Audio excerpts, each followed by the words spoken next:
Hello guys, this is your friend and we are back with a new fanfic. Which is what if Naruto got massive harem with Fem Sasuke, Fem Kurama and Kaguya Part 1. And if you enjoy this fanfic then please press the like button and subscribe to my channel for more fanfic like this. And now let's start the fanfic. Within an endless void stood a woman. The woman possessed a regal beauty, having long flowing white hair going past her feet, pale skin, her eyebrows cut low and round, a symbol of nobility, red lipstick, clear white eyes, a slit on the center of her forehead, wearing a high-collared Harem kimono which has tomos running down the center and edges of the gown adorned with intricate gold and purple lines. The most noticeable feature were the two horns sprouting from her head. This woman is Kaguya Otsutsuki, the progenitor of Chakra, rabbit goddess and mother of the Sage of Six Paths. Currently Kaguya was watching as one of the fragments of her power, the Kyuubi no Kitsune, Katsumi she believed her name was, attacked the village Konohagakure, a village founded by the previous transmigrants of her grandsons Indra and Asura. Despite being sealed within the moon by her traitorous sons, Hagoromo and Hamura, she was still able to view the events happening in the elemental countries. It made Kaguya want to laugh at Hagoromo's face, the people he had so much faith in turning his precious ninshu into weapons of war, and sealing the tailed beasts away. But it also angered her that these lowly humans still have access to her chakra. It should never have been given to them, as the reason was for her clan to not find her and kill her for betraying a member when she only wanted to start fresh in peace. Are you watching, my foolish son, because I can sense your consciousness and chakra lingering, watching how these people use the power you gave them to lie, cheat, steal, and kill each other. Imprisoning your own creations. You could have lived long but chose to die as a lowly human. Kaguya thought to herself. Just then, Kaguya saw a blonde man and red-haired woman appear on the battlefield with three infant boys. From what Kaguya's seen, the man was Minato Namikaze the Yondaime Hokage, and the woman was Kushina Uzumaki the Red Death, while the three babies were their newborn sons Arashi, Menma and Naruto. So, that's Asura's newest transmigrant. Kaguya thought, focusing on baby Naruto. Kaguya watched as Minato summoned the Shinigami to seal Katsumi's yin and yang chakra within Arashi and Menma respectively, while sealing the soul inside Naruto, before surprisingly the Shinigami let the man live rather than take his soul. Now interested, Kaguya watched as the family returned to Konoha, where Minato announced his sons Arashi and Menma as heroes for containing the Kyuubi's chakra, everyone cheering for the newly titled twin princes of Konoha. It made Kaguya shake her head, and her sons wondered why she kept most of the humans imprisoned in the infinite Tsukuyomi. As the villagers celebrated their new heroes, the Namikaze family returned to the Hokage's office, meeting with Tsunade Senju, a member of the Senju clan, Asura's descendants, and Jiraiya of the Sannin, the latter of whom made Kaguya growl, glaring at the man. After being trapped within the moon, Kaguya eventually learned it was the Grand Toad Sage Gamamaru who told her sons of the humans she kept imprisoned in the infinite Tsukuyomi. Since then she's had a burning hatred for all toads and anyone who summons them, swearing once she was free that she'd hunt down and slaughter those worthless creatures and their summoners by taking their chakra one by one. Kaguya watched and listened as Jiraiya told the new parents of a prophecy he received from the toads, of a child who bring peace to the elemental countries, making Kaguya groan in resignation when they all instantly decided Menma or Arashi was the prophecy child. Yes, because interpreting a prophecy is always smart. Kaguya thought sarcastically before frowning, changing the view where she saw Naruto in a room alone. They basically forgot their third son, instead focusing on the other two. While Kaguya would admit she wasn't the best mother, hardly even seeing her sons due to the paranoia of her clan coming for her, she at least never favored one over the other and treating them the same amount of attention. So, to see two parents, people who preached about the bonds of family and friends, to ignore one of their own children just because of some prophecy told by a senile old toad with one foot in the grave, was truly sickening. And people called me the demon. Kaguya thought. Though maybe this could be used to her advantage. changing the image again, this time to a clan compound, specifically the Uchiha clan, Indra's descendants. Going to a specific room, Kaguya saw a sleeping baby girl, Satsuki Uchiha, the newborn daughter of the clan head, and Indra's newest transmigrant. Yes, this could work out wonderfully, thought Kaguya, smirking, activating her Byakugan. A little known fact about the Byakugan, well, hers at least, was it truly lived up to its name of the all-seeing eye. After her imprisonment, Kaguya discovered another power of her eyes. They could show her glimpses of the past, present, future, and possible futures. It's how she knew what would happen after being sealed away.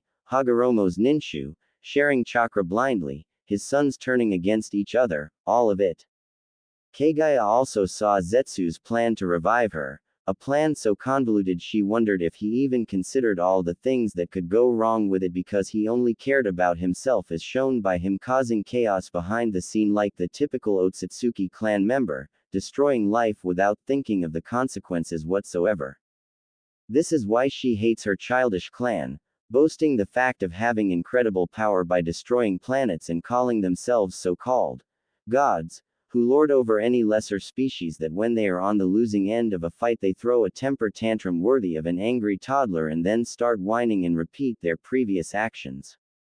But now she'll make her own plans, ones that will have revived in a matter of a few years rather than the centuries Zetsu's plan is taking. Yes, soon I shall return, and all will fear me, and rejoice.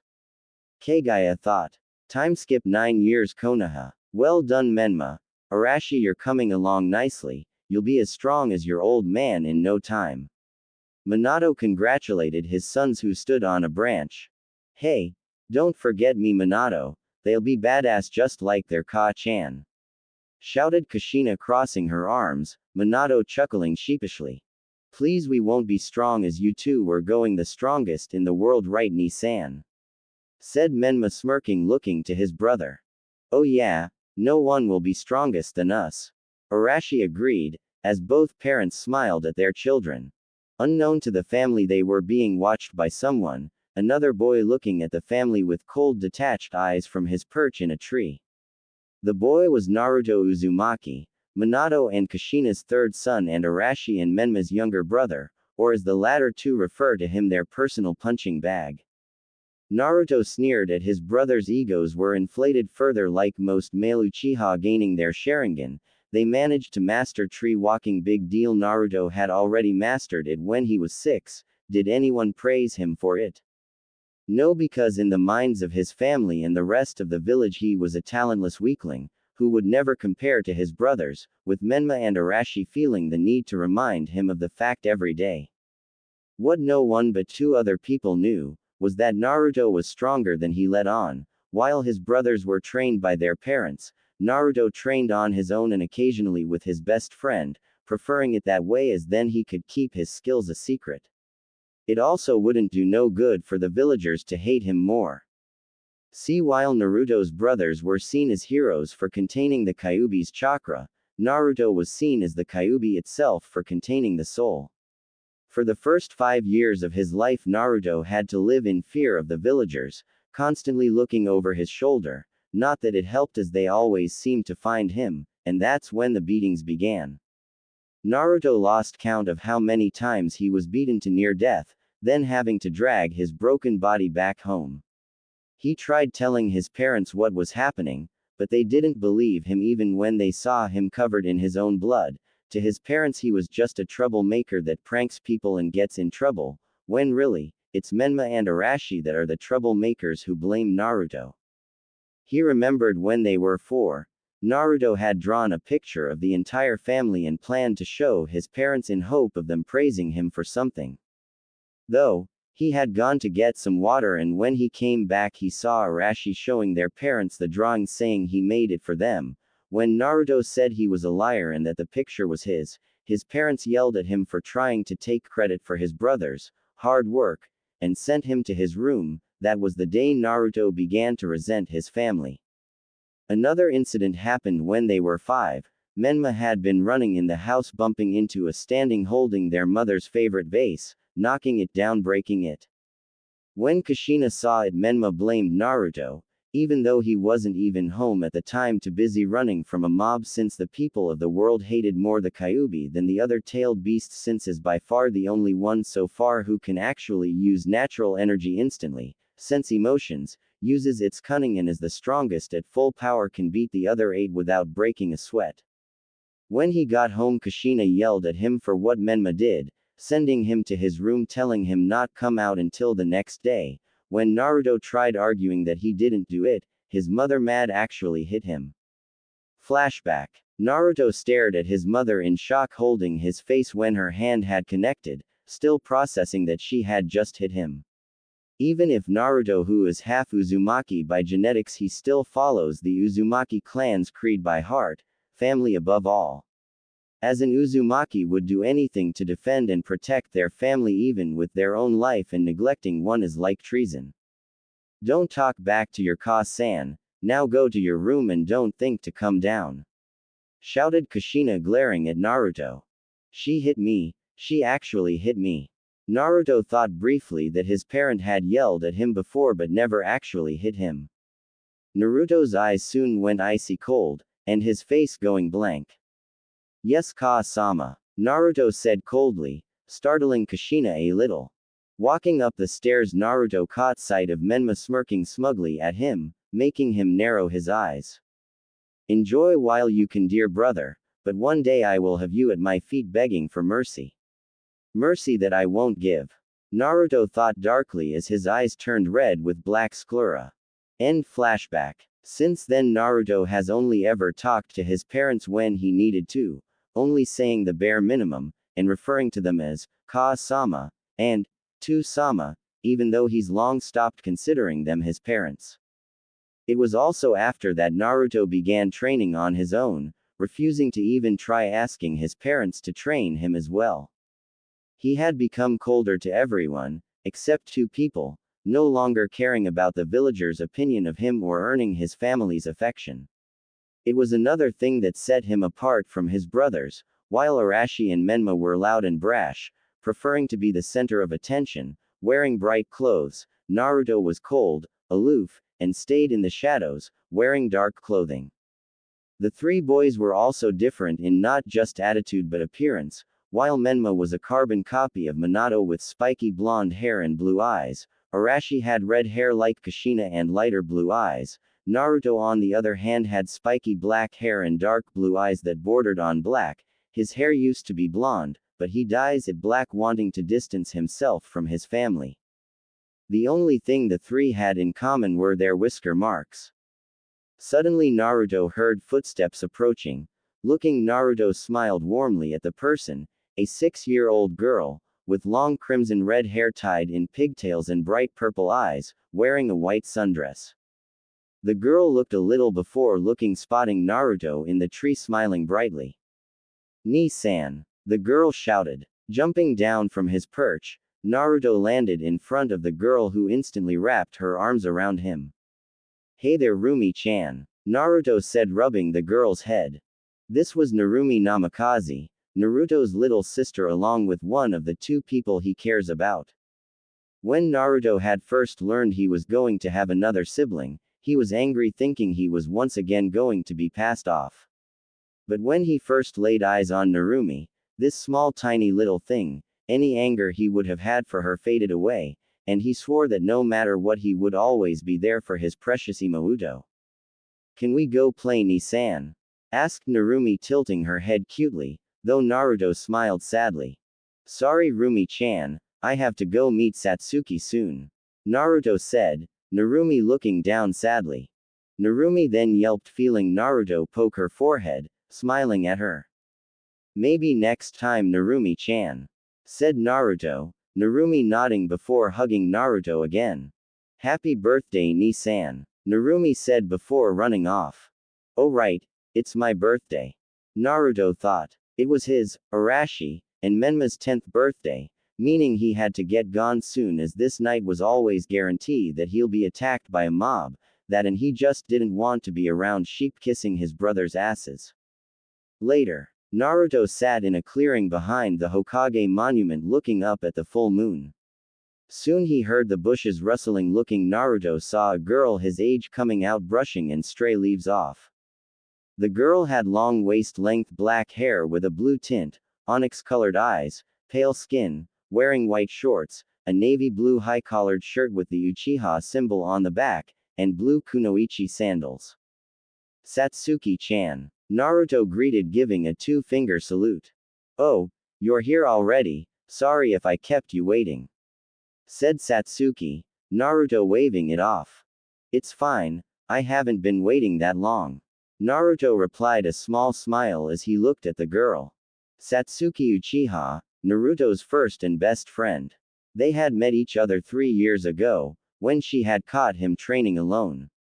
After that, they always trained with each other whenever they could, Satsuki even inviting him over to her home a few times. Her mother Makoto was a nice woman, always asking him how he was and even supervising his and Satsuki's training. Naruto would even say she was more of a mother to him than Kushina ever was.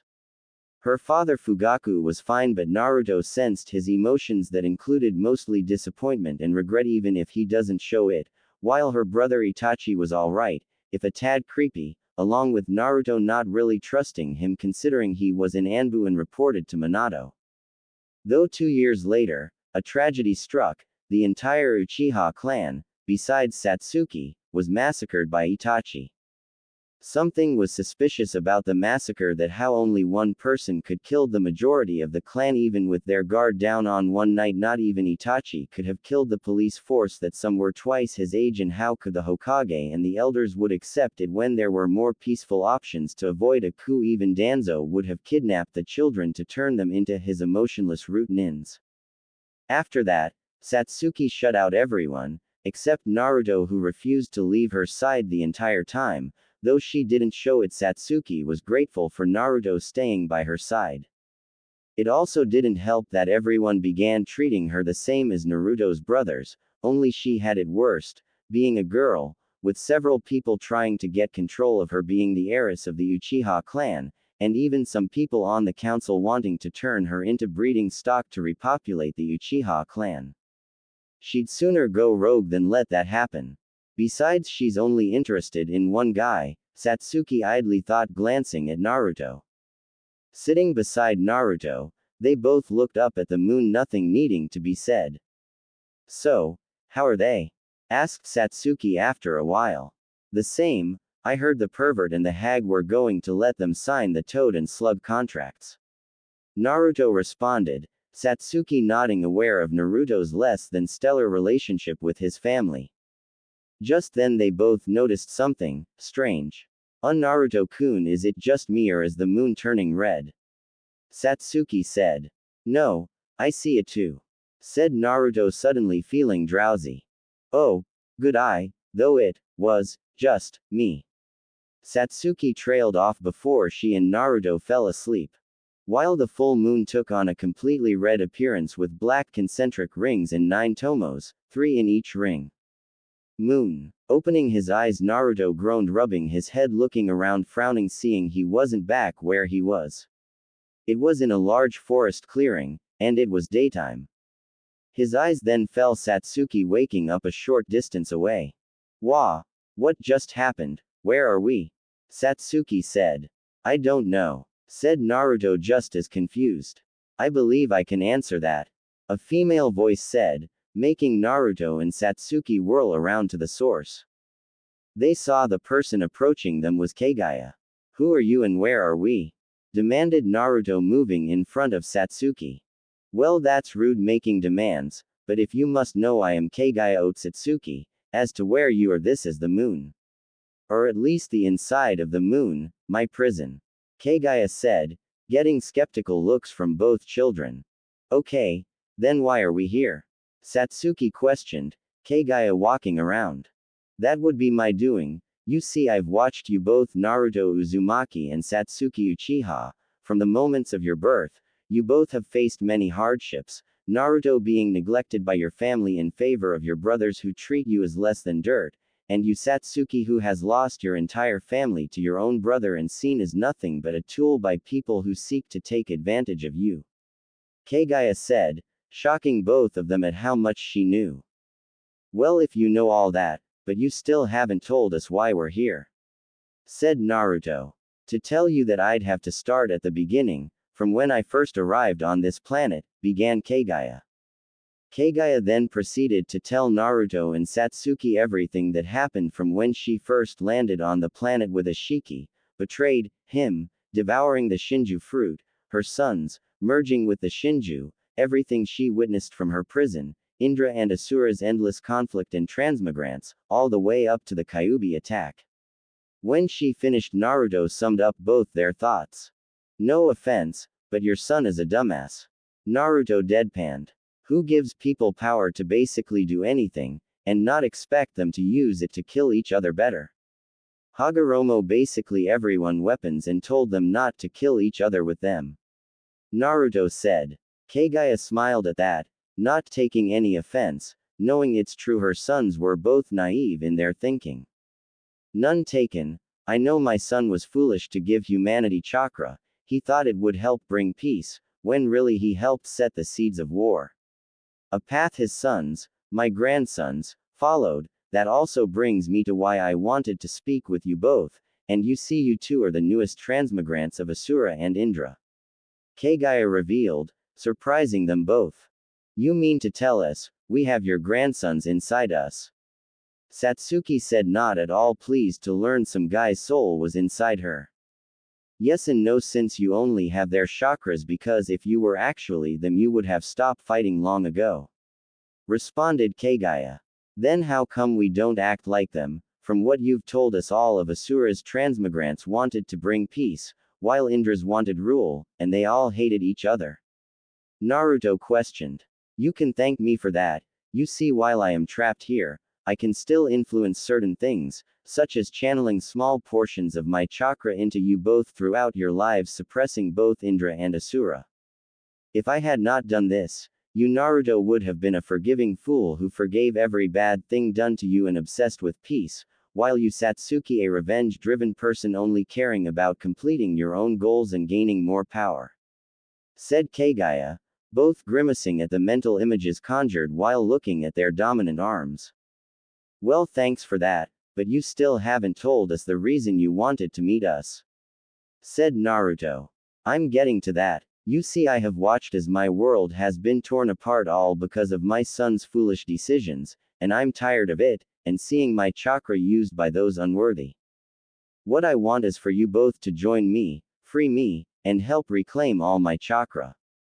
In exchange, you both shall be allowed to keep your chakra. I will also awaken both Indra and Asura's dormant powers within you, along with removing any influence they could have over you both. In addition, I can make you two into pure-blooded Otsutsuki like me as well. Think about it, you both would finally be the ones with the power, and make those who mocked you or seek to use you pay in the worst way possible, taking away their power. Even gaining immortality is a bonus, Kaguya said. Both thought about it, Naruto picturing his family defeated at his feet, powerless without their chakra, crushing everyone in Konoha, while Satsuki imagined being even closer to finally killing Itachi and avenging her clan. Especially to never die under normal circumstances and to start fresh at the same time. Narumi gets to keep her chakra, said Naruto, refusing to hurt his sister in any way. Done. Kaguya agreed. You'll evolve my Sharingan into the Mangekyo, Satsuki added, not willing to risk killing or seeing Naruto dying to awaken the Mangekyo, especially since it would have led her to blindness. Of course, said Kaguya. And we will be equals in this, we won't be anyone's servants or underlings, said Naruto. Yes. So, do we have an agreement? Kaguya said. Naruto and Satsuki looked at each other, nodding. Good. Now hold out your dominant arms, said Kaguya. Doing so, Naruto held up his right while Satsuki held up her left. Grabbing both their hands, Naruto and Satsuki felt power surging through them, while also feeling something being erased, Asura and Indra. Then as quickly as it came, it stopped. I have awakened your powers. You Satsuki now have access to your Mangekyo Sharingan, despite that you already unlocked it, and like Indra you will not have to worry of going blind from overuse, and possess the 6 paths yin power. You Naruto will be able to access 6 paths Sage Mode, the wood-style Kekkei Genkai, and the 6 paths yang power. Kaguya explained. Naruto and Satsuki awed at the new power they now have. What now? Asked Naruto, eager to test his new powers. Now we talk with your tenant Naruto. Kaguya said as the surroundings changed to a sewer with a giant cage. Behind the cage were 2 giant blood-red eyes looking down at the 3 people. Naruto and Satsuki both knew this was the Kyuubi's soul, Naruto having always known and having told Satsuki. Hello Katsumi. Kaguya said to the tailed beast that holds half of the Jubi's power.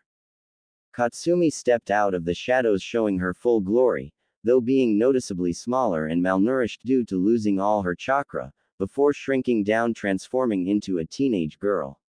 The girl had long crimson-red hair that went to her hips, matching red eyes, a curvaceous figure that was enhanced by the tight-fitting black robes with a cape that extends to the floor she was wearing, matching thigh-high length boots, and fingerless black gloves that extend to just below her elbows. Kaguya. Katsumi growled. Now is that any way to talk to your Ka-san? Kaguya said mockingly, much to Naruto and Satsuki's surprise. Don't flatter yourself, you psychotic bitch. Scoffed Katsumi, turning away. Oh, pity, and here I was going to offer to restore your chakra, but if you don't want to listen then I'll just reabsorb you. Kaguya stepping forward, Katsumi now shaking her head fearfully. Wait. Let's not do anything rash, I'll hear you out, alright. Said Katsumi, not wanting to be absorbed back into Kaguya. She never wanted to become part of the Jubi again, she enjoyed being alive, aside from being sealed away 3 times and controlled twice. Good girl. Now my offer is that I'll restore you to full power, free you from the seal, and make it so you can never be sealed again. In exchange you will stay with Naruto and Satsuki to help them in my resurrection. Kaguya said, Katsumi narrowing her eyes. And what about my siblings? Questioned Katsumi. While they may not always get along, they're still family, even if she was arrogant due to boasting about having more tails means more powerful, but they are the only family she has left. They will be sealed within the demonic statue of the outer path, to become part of me once again. Kaguya said as if it was obvious. No way. Unless you agree to leave them alone, I'm not helping. Katsumi said, Kaguya feeling her eye twitch. Fine. I will make a compromise as I'll take the majority of your siblings' chakra, leaving behind small portions so they may replenish it over time, letting them live. Said Kaguya, since all she really needed was the tailed beast's chakra, not their souls. Katsumi nodded reluctantly. It was better than all of them simply becoming the Jubi again. And what about me? Am I just supposed to hand over my chakra after I get it back? Katsumi said, Kaguya raising a delicate brow. I never said I'd get you your chakra back, I said I'd restore it. The chakra sealed in those 2 fools will be absorbed into the statue. Said Kaguya, Katsumi nodding slowly, thinking it's better than just losing her chakra again, even if she blames herself in secret due to her arrogance and pride. Though still, the old man did everything he could to seal Kaguya away. Could she really turn her back on the man who created her own father? Kaguya noticed Katsumi's hesitant, and knew it was due to her loyalty to her son, but Kaguya knew how to break that loyalty. If you're worried about betraying my son, tell me, would it not be fair after all the times he betrayed you and the other tailed beasts? Said Kaguya, Katsumi growling at her, wishing she wasn't locked behind the cage. The old man never betrayed us, he's the one who freed us from you and the Jubi. Katsumi growled. Really, are you sure his intentions were pure? That you didn't trade one cage for another? Countered Kaguya. Think about it, Katsumi. Hagoromo kept the Jubi sealed inside him until the end of his life, after he had already given everyone chakra, after both Asura and Indra were grown men strong enough with the 2 abilities to control the tailed beasts, the Sharingan and wood style. Now look at you all trapped and treated as nothing but objects and weapons, all by the same people Hagoromo saw fit to give chakra to. Then there's Indra and Asura, I believe you knew their previous transmigrants Madara Uchiha and Hashirama Senju. Madara treated you as his pet while controlling you with his eyes, while Hashirama captured you and your siblings, selling you off to the other villagers and then having his wife seal you away, then Indra's other descendant who controlled you a second. Now tell me, if that is not betrayal, then what is? You know what else? That he has been watching us the entire time and did nothing to help because he chose to die as a human when Otsutsuki, even a half-breed, can live for centuries like you and your siblings Katsumi. Kaguya said, as Katsumi fell to her knees clutching her head. Stop. Please just stop. Katsumi said pleadingly. As much as she wanted to deny it, everything Kaguya said made sense. Hagoromo could have found a way to prevent them from being sealed away, but instead he taught humans how to use chakra before releasing them, then his sons having the power to control them, and their transmigrants controlling them and turning them into weapons. Kaguya entered the cage kneeling down, putting her hands on Katsumi's shoulders.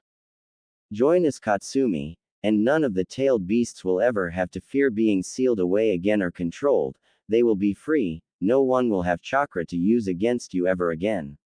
Said Kaguya. Katsumi nodded, looking. Yes, I'll help free you, Kaguya, though one more thing, the masked man who controlled me, I get to kill him. Said Katsumi. Get in line, sweetheart, if anyone's ripping that bastard apart it's going to be me. Said Naruto, reminding them of his and Satsuki's presence. Both of you, when the times come, will be able to take revenge on the masked fool. But for now, I will restore you to your full power, Katsumi. Kaguya said, channeling her chakra into Katsumi. Instantly Katsumi felt her power returning, making her grin viciously at being back to full power. While the seal keeping her locked away melted away.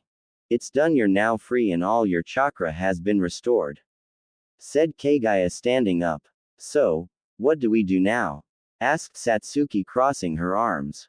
Now, you return to your bodies and train in your new powers, collect the tailed beast chakra, and it has to be willingly just in case, seal it within the demonic statue, then we will achieve our plan to stripping humans of chakra. Kaguya said, as Naruto and Satsuki began fading, showing they were returning to consciousness. Also, don't tell anyone about this meeting or your new powers to no one. Said Kaguya seriously, knowing the wrong people would eventually find out. Nodding, both Naruto and Satsuki faded away. While in the shadows, two pair of red eyes with black sclera watched Kaguya, but the minute she sensed it disappeared into the shadows. Maybe staying inside Naruto is better than being inside the moon. Kaguya said, smirking. Real world. Opening his eyes, Naruto sat up, finding him and Satsuki back in the clearing. Was it just a dream? Naruto wondered. I wouldn't too sure about that. Said Satsuki, looking at her hand. Why is that? Questioned Naruto. In response, Satsuki showed him her left palm, where a black crescent moon was located, along with channeling chakra into her eyes, activating her Sharingan, which had 3 tomos, before it evolved into 3 intersecting ellipses. Shocked, Naruto looked at his right hand, seeing a white sun symbol. I wonder. Naruto thought, remembering Kaguya said she awakened the wood style in him. Placing his hand on the ground, Naruto channeled chakra through it, causing several flowers to grow. Okay, now that's cool, said Naruto with a smirk.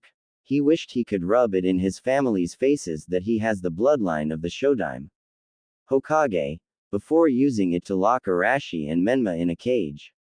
But knew he couldn't unless wanted to answer questions he'd rather not. Don't get a swelled head, boy. A female voice, getting both their attention. Looking, they saw a fox kit sitting nearby, a fox with red eyes. Katsumi, Naruto said, Katsumi rolling her eyes. Who else would it be? Yes, it's me, boy. Said Katsumi, jumping on Naruto's shoulder. Don't get any ideas, boy, I just prefer you to the Uchiha until you prove yourself to gain my trust.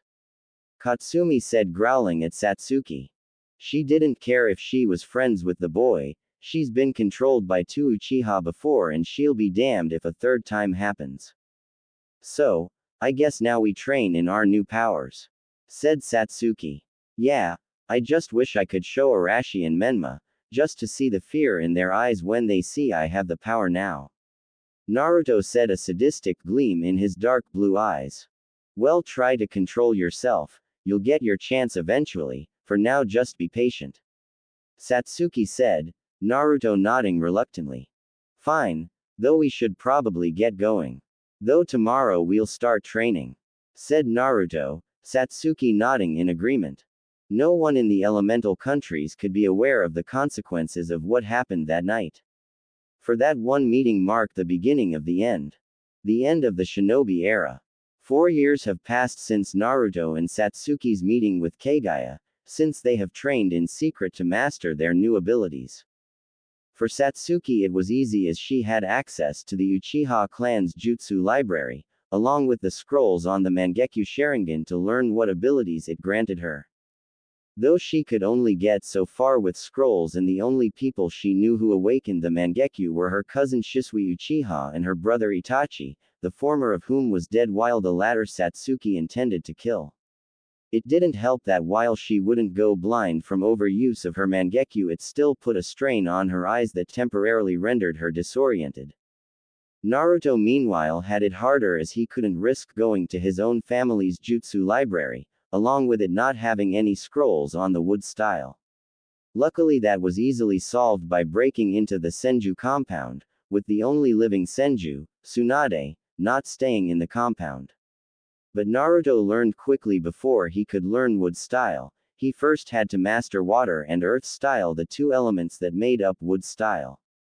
On top of training they also had to track down the other Jinchuriki and the demonic statue, which apparently was no longer in the moon, meaning someone possessing the Rinnegan managed to summon it.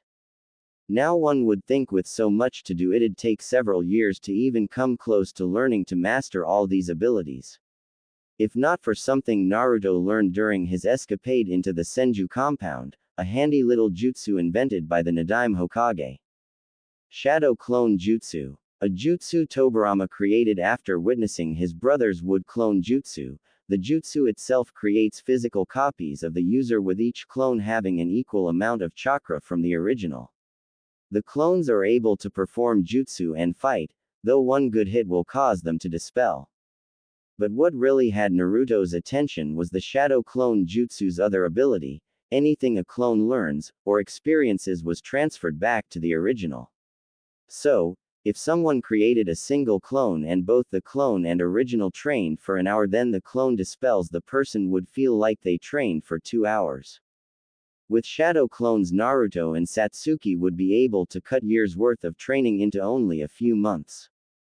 It took them a few hours before they could successfully perform the shadow clone jutsu, though while they could now create clones to assist in their training, they soon learned there was a limit to how many they could create.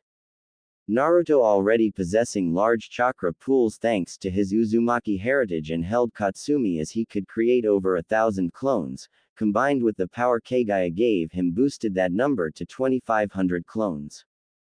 Satsuki, on the other hand, while having larger than average chakra pools, was only able to create 10 clones, while with the boost she got from Kaguya the amount went up to 50.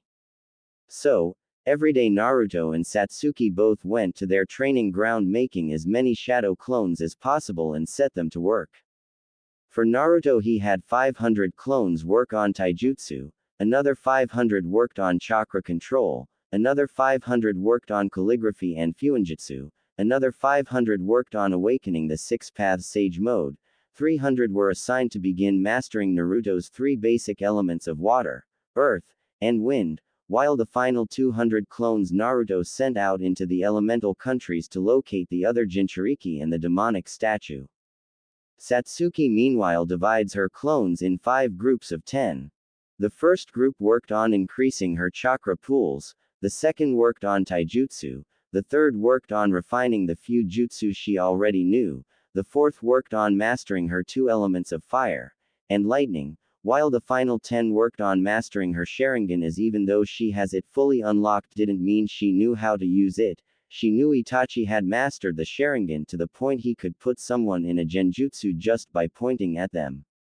The real Naruto and Satsuki worked on increasing their strength, speed, and agility, as while the shadow clones transfer back everything they learn and experience that didn't include physical attributes. Once his clones had come far enough in Fuinjutsu, Naruto places gravity seals on both himself and Satsuki, both set at 5 times gravity, so that when they came off they'd get a major speed boost, while increasing the seals by ×1 whenever they started getting used to them. Naruto also made progress in his 6 paths Sage mode, being able to call on it, though he couldn't hold the cloak long as it put a strain on his body. While Satsuki made progress in Mangekyo abilities, having a special affinity for Amaterasu which she could shape and control in her own unique, blaze style, being able to shape the black flames in a variety of ways, whether as a shield, a weapon, usually a blade, or arrows, combining them with hers and Naruto's techniques. She could also summon Susanoo rib cage and an arm, but still had trouble fully manifesting it. Satsuki even managed to copy a jutsu from someone neither she nor Naruto particularly liked, Kakashi Hatake, Naruto because of being his father's student and Satsuki because the man shamelessly read smut in public and he had something that didn't belong. The jutsu she copied was one she very much enjoyed, the Chidori, an S-rank assassination jutsu that she has already made different variations for it. Even Naruto could learn the Chidori due to being a natural sensor and won't suffer from tunnel vision. Even Satsuki found out that she is also a sensor too. Though with Satsuki gaining her own signature jutsu with the Chidori, Naruto wanted one for himself and thus stole his father's Rasengan scroll, not only learning and mastering the Rasengan in a week but creating a stronger version he calls Spiraling Ring. He also added his wind affinity to the Rasengan, something Minato, Jiraiya, and Kakashi have never managed, thus creating his second original jutsu wind style, Rasenshuriken. Naruto even awoke his adamantine sealing chains during the time he saved Hinata from bullies from his torso and has also started to develop it to release from his limbs and to turn his own chakra into armor and weapons. Naruto himself particularly enjoyed showcasing his new strength during academy spars, brutally taking his opponents in sadistic glee. Given he's always been on the receiving end of the beatings, it was nice to be the beater for once. Especially when the parents of the children he brutalizes try seeking retribution only to be sent to the hospital. Satsuki had to intervene a few times before Naruto accidentally revealed too much about his skills. Being one of the only 3 people that can successfully calm him down, the other 2 being Narumi and Katsumi. Though while Naruto's love of battle could get out of hand, he could still keep his cool, which Satsuki was thankful for, not wanting Naruto's trigger-happy personality to interfere with their plans. Currently Naruto laid asleep in bed with Satsuki and Katsumi pressed against him, though as soon Naruto woke up. Opening his eyes, Naruto smiled at the red and black hair splayed across his chest. A year ago he and Satsuki finally came out to each other about their feelings, quickly followed by a heated makeout session. A few months later Katsumi revealed she had developed feelings for Naruto and both she and Satsuki had agreed to share him after much arguing with Naruto making sure they didn't kill each other. They've never gone farther than making out and some groping, wanting to wait until they're older before going any farther. Running his hands along their sides, eliciting moans from both beauties, Naruto would love nothing more than to stay where he was, but knew he and Satsuki had to get up for the graduation exam at the academy. As Naruto was concentrating, he vanished from where he is, appearing beside the bed. That was another of his techniques, Shunpo, a technique allowing him to teleport short distances instantaneously. It was like the Hiraishin but didn't require a marker. Heading to the bathroom, Naruto took a quick shower before getting dressed. His attire consisted of a sleeveless dark gray gi, a long-sleeved black undershirt with a turtleneck, a red sash, black pants, and white boots. Physically he looked the same in that he lacks the whisker marks due to Katsumi being freed from the seal, only standing taller and more muscular, his hair still colored black, only looking darker ever since meeting Kaguya, spiked up more with a single lock of hair hanging over the right side of his face. Heading into the kitchen, Naruto began cooking breakfast, knowing Satsuki and Katsumi will be up soon. A year after meeting Kaguya, Naruto had moved in with Satsuki in her apartment, which was big enough for all three of them. Only Narumi knew Naruto lived there, occasionally visiting her brother there. It hadn't really surprised Naruto. His family hadn't even noticed his absence, having long since accepted that they'll always care about Menma and Arashi because they held Katsumi's chakra. Naruto still looked forward to the day he gets to tear the chakra out of them all and having them powerless at his feet. Soon Naruto heard both Satsuki and Katsumi waking up, just in time as he finished. Looking, Naruto smirked at what they were wearing, or lack thereof. Satsuki had thrown on a shirt 2 sizes too small as it strained against her, while showing her lacy black panties and smooth pale legs. Katsumi meanwhile hadn't bothered putting a shirt on, wearing only matching crimson lace underwear. Katsumi, seeing Naruto staring, smirked, leaning forward, pushing her up. "Like what you see, Naruto-kun," Katsumi purred. "Very," replied Naruto, as Satsuki smiled, wrapping her arms around Naruto's neck, pecking him on the lips. "Yes, well, just a few more years, then you'll get see what's underneath," Satsuki whispered in his ear. As much as I'd love to continue, we still have to get to the academy," reminded Naruto. Satsuki groaned at the reminder. 4 years stuck in the academy, surrounded by fangirls who only cared about finding Prince Charming to save them, and boys that had fantasies of what being a shinobi. The worst part for Satsuki were the fanboys, though. She lost count of how many times she had to resist using Amaterasu on them. The two worst were Arashi and Menma, both believing she belonged to them. The only thing stopping her from killing them was that Naruto already called dibs on ending their lives, which he was finding more tempting each day he saw either of them go near Satsuki. "Hey, you think I wanna be surrounded by annoying brats that think being a ninja means rescuing princesses and saving the world? I don't, but look at this way, after today we're one step closer to never seeing this village again," said Naruto. Satsuki nodded before going to dress. Her attire consisted of a dark gray jacket with violet lining and dark blue edging. Unzipped halfway to show a dark blue crop top, the coat has darker gray short sleeves, a thick collar that completely encircles her neck, and 2 long dark blue trimmed rectangular tails which are detachable. Form-fitting black pants. Around her hips and over the tails of her coat is a gray belt, which has 2 pieces of dark gray material trimmed in blue attached to it. The first covers from her left hip to the back of the belt and is folded over the belt, and the second is attached from the right hip and almost around to the other piece of material. Knee-high black boots with metal caps on the heel and toe, with the heel cap attaching to a violet strap across the front of her ankle, and a gold zipper on the upper half of the front of the boots. A single small buckled strap is on the upper outside of her boots, and a purple bandana tied around her left knee. A pair of black fingerless gloves with long dark blue cuffs reaching to mid-forearm complete the outfit. Her waist-length hair was done up in a ponytail with her bangs curving to the left side of her face. In short, Naruto could die happy knowing he's seen this vision of beauty. With that, all three ate breakfast before heading to the academy, Katsumi transforming into her fox form and jumping on Naruto's shoulder. When they arrived, they took their seats at the back of the class, blocking out the noisy students. It wasn't long until the door opened again, and walking in like they owned the place was none other than Menma and Arashi, both wearing matching arrogant smirks. Naruto shook his head when he saw they were wearing blindingly bright blue and neon orange jumpsuits. The only thing missing was bright flashing signs saying, "Here I am, please kill me," above their heads. "I swear, how is Naruto-kun related to those idiots?" Naruto and Satsuki both thought. Though they were pulled from their thoughts when they heard what sounded like a stampede coming down the hall, making Satsuki groan. Soon the door was slammed open and 2 blurs, one pink and one blonde, burst into the room. "Ha, I win, forehead," shouted the blonde. "As if pig my foot went through the door first," the pink shouted. Bang. Naruto patted Satsuki comfortingly as she repeatedly banged her head on the desk.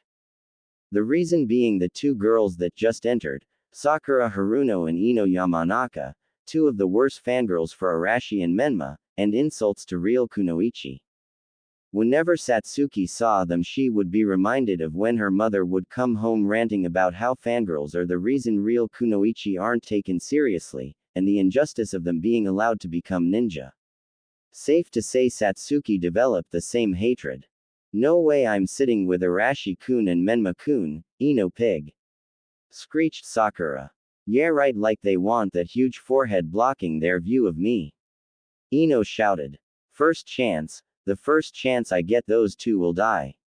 Satsuki thought, determination burning in her eyes to end the wretched fangirls. Eventually the sensei, Iruka Yumino, entered the classroom, with Naruto smirking dangerously. They used to have another teacher, Mizuki, shame that he had an unfortunate accident. Said accident being Naruto impaling him on a truth-seeking ball when he caught the Tem staring at Satsuki. Luckily, Naruto didn't have to worry about disposing of the body, as anything hit by the truth-seeking balls is reduced to ash. Alright everyone, settle down, said Iruka, gaining a tick mark when no one listened. I said shut up you little brats. Iruka shouted using his big head no jutsu. Instantly everyone quieted down, making Iruka nod. Alright, as you all know, the graduation exam is today. First is the written test, then the practical test where you'll show your mastery of the substitution, transformation, and clone jutsus. We will begin the written test now, said Iruka before passing out the tests. The test lasted an hour, with Naruto and Satsuki finishing at the same time, followed shortly by Sakura. Once the test was finished, Iruka collected the papers and started the practical test. When I call your name, come into the back room and demonstrate the 3 jutsu and receive your forehead protector if you pass. Shino Aburame, called Iruka, said boy going into the room, coming out shortly with a headband around his forehead. On it went Iruka, called students, some coming out with headbands, some not, looking down sadly at failing, a few even running out crying. Satsuki Uchiha, Iruka called. Good luck, said Naruto, smiling at her, which Satsuki returned. You too, Satsuki said, walking down the steps.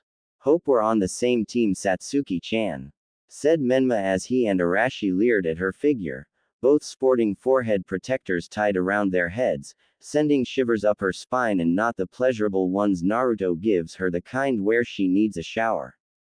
Naruto glared at his brothers, mentally counting to 1,000 to resist ripping their throat out, while Katsumi nuzzled his cheek to calm him down, Naruto nodding in thanks. Satsuki entered the room, seeing Iruka behind a table with multiple headbands and a clipboard in hand. Alright, Satsuki, perform the substitution, transformation, and finally create 3 clones. Iruka said.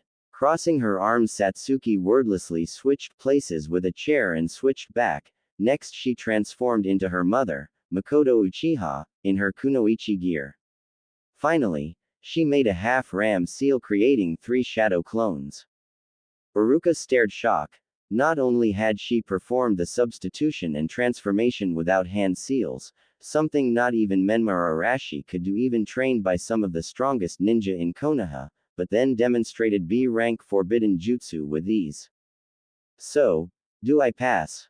Satsuki said rhetorically. Oh, why yes of course Satsuki, here's your headband, said Iruka, handing Satsuki a headband missing the sneer she gave it before tying it loosely around her neck. Naruto Uzumaki, Iruka called once Satsuki exited the room. Naruto walked past Satsuki to the room, hearing Arashi say something. Good luck Otudo, sneered Arashi. Naruto ignored the comment, angering his brothers, hoping to get a rise from him, knowing neither could touch him. Entering the room, Iruka told Naruto the same thing as the others. Once again, Iruka was shocked when Naruto performed the substitution and transformation without seals before making 3 shadow clones. Could Naruto and Satsuki have trained together? Iruka wondered, handing Naruto a headband that he tied around his left arm. Later, Naruto and Satsuki walked out of the academy after all the students had been tested. Moving there through the crowd of parents, either congratulating the children who passed or comforting the ones who failed. Though Naruto stopped short of the gate when he saw his parents congratulating Menma and Arashi for graduating. While Naruto no longer cares for earning the Namikaze family or the rest of their ilk's affection, he supposed now he just found them pathetic. Pathetic in that they're so focused on fulfilling some half-baked prophecy spoken by a senile toad about some miracle child that'd bring peace to the world. "Hey, are you alright?" asked Satsuki, shaking him a little. "Yeah, just contemplating how delusional they all are," Naruto replied. Suddenly Naruto was tackled by a red blur, nearly knocking him down. "Ni-san, you passed. I knew you would, I just knew it," cheered Narumi, as Naruto smiled, patting his sister's back. "Of course, I passed. Did you expect anything less?" Naruto said. "What about me, Narumi-chan? I passed too," said Satsuki, as Narumi let go of Naruto and hugged Satsuki. "I knew you'd pass to Satsuki ne," Narumi said, looking up, grinning widely, which Satsuki returned. When Satsuki had first met the little girl, she already knew she was hooked. Narumi was a breath of fresh air in a rather grim life. It helped that she now knew Naruto was good with children. After their first meeting, Narumi had taken to calling her Satsuki ne, which warmed the Uchiha's heart. "Ni-san, now that you and Satsuki ne are ninja, does that mean you're going to be going on missions now?" asked Narumi as the 10-year-old jumped on Naruto's back, arms wrapped around his neck, Katsumi jumping on Naruto's head. "Yep, but only after we're assigned a team, then we'll be going on missions," answered Naruto. "That means I won't get to see you as much anymore," Narumi muttered sadly. "You know, Narumi, me and Naruto were going to go out and celebrate graduating. Would you like to come?" Satsuki offered, making Narumi's face light up and nod rapidly. With that, the four, including Katsumi still in disguise, left the academy. Next day asterisk. And back here again, Naruto thought, tapping on the desk, his eyes closed, while Satsuki leaned back bored. While they've both graduated, they now had to be put on a team with a third member under a Jonin instructor, which sadly mean they had to endure the academy for one last day. Katsumi had chosen to stay home rather than join them. Iruka had already showed up and begun listing off the different teams. Now both were just waiting to see what team they were on. Team 7, Menma Namikaze, Arashi Namikaze, and Sakura Haruno under Kakashi Hatake. Said Iruka. "Yeah, true love conquers all. In your face, Ino pig," shrieked Sakura, much to Naruto and Satsuki annoyance. "Don't," Naruto whispered to Satsuki without opening his eyes. "One word, that's all it'd take, and I'd have ended that howler monkey," hissed Satsuki, her Mangekyo Sharingan already activated, ready to unleash black flames on the fangirl. "As much as I'd love to see that, you do realize we'd be forced to make a quick escape for murder. So, just hold yourself back, and when the chance presents itself, you can incinerate as many fangirls as you want," said Naruto, Satsuki smiling sadistically at the thought. Team 13, Naruto Uzumaki, and Satsuki Uchiha under Kushina Uzumaki. Said Iruka. Naruto's eyes snap open. "What?" growled Naruto, not expecting this. While he likes being on a team with Satsuki, his mother being his instructor though wasn't something he could tolerate. "Now your senseis will be here soon, so for now relax and wait. And once congratulations on becoming ninja of Konoha," said Iruka, leaving the classroom. It didn't take long before Kushina walked in with two other Jonin instructors. "Team 8 with me," said the red-eyed woman. "Team 10 with me," the man said. "Team 13 meet me at training ground 13. Kushina said before shining away. Naruto and Satsuki followed in a Shunpo and a lightning Shunshin respectively, surprising Kushina that they knew how to teleport. "Naruto, I didn't know you could use Shunshin," said Kushina, looking at her son. "Yeah, there's a lot about me you don't know," Naruto said with more bite than intended, making Kushina flinch a little. "Anyway, let's start off by introducing each, your likes, dislikes, and hobbies. I'll start. My likes are ramen, pranking, training, and my family." Naruto scoffed at that. "My dislikes are traitors, a certain masked Tem, and boring people. My hobbies include training, pranking, and spending time with my family. Alright Naruto, you go next. Said Kushina. My likes are training, Satsuki-chan, Narumi-chan, and Katsumi-chan. My dislikes are a masked tem, weaklings, and two annoying pests. My hobbies include training, and spending time with Satsuki-chan, Katsumi-chan, and Narumi-chan. Said Naruto, Kushina nodding. Okay Satsuki, you next. Kushina said. My likes are the same as Naruto-kun's. My dislikes are a certain man, loudmouth losers, the color orange, and weaklings. My hobbies are training. Said Satsuki. Alright, now then usually this is the part where I'd say you aren't really genin and you'd have to pass a secret test, and blah, blah, blah. That all sounds rather boring, so instead, congratulations, we're officially Team 13. Said Kushina, Satsuki sweat dropping while Naruto's eye twitched. This is the woman Ka-san told me was one of the deadliest kunoichi alive. Satsuki thought. I see where Menma and Arashi get their childish personality. Does that mean they got their overinflated egos from Namikaze? Naruto wondered mentally. Alright Team 13, let's go get our first mission. Said Kushina, snapping them from their thoughts as all three walked to the Hokage's office. Time skip 3 weeks. 3 weeks have passed since Naruto and Satsuki were put on Team 13 under Kushina. Since then they have done several missions. One thing both could be thankful of with Kushina as their sensei is that she absolutely refused to do D-rank missions, or as they called them, chores people are too lazy to do themselves. Seriously, they're ninja, trained to kill, not babysit children or walk dogs. So, they mostly did C-rank missions, usually escort or eliminating bandits, and when they weren't doing missions they had to train or spar with Kushina. Neither Naruto nor Satsuki enjoyed training with Kushina as it meant they had hold back from their full power, as to not reveal what they could really do. Currently they were heading to the Hokage's office to get another mission. After knocking, they entered seeing Minato with piles of paperwork on his desk. Ready for another mission Minato-kun. Said Kushina. Ah, Team 13, I was just about to call you anyway. Recently Team 7 has taken their first C-rank mission to the Land of Waves. Unfortunately the client lied about the mission's rank, though they chose to continue the mission. During the journey they ran into Zabuza Momochi. Kakashi was able to defeat him before a hunter nin showed up and took the body, but Kakashi believes it was Zabuza's accomplice and so has requested another team be sent as backup. So, Team 13, your mission to travel to the Land of Waves and assist Team 7 in protecting the bridge builder Tazuna. Ordered Minato. Hi, we'll head out immediately. Kushina said before turning to her students. Alright team, meet at the gates in an hour after packing all the supplies you'll need for this mission. Said Kushina, Naruto and Satsuki nodding before teleporting away to pack. However, Naruto made a quick stop at Anbu headquarters, sneaking into where they keep records of all the Anbu members and their completed missions. Let's see Anbu Weasel, where are, aha there you are. Thought Naruto, grabbing the file.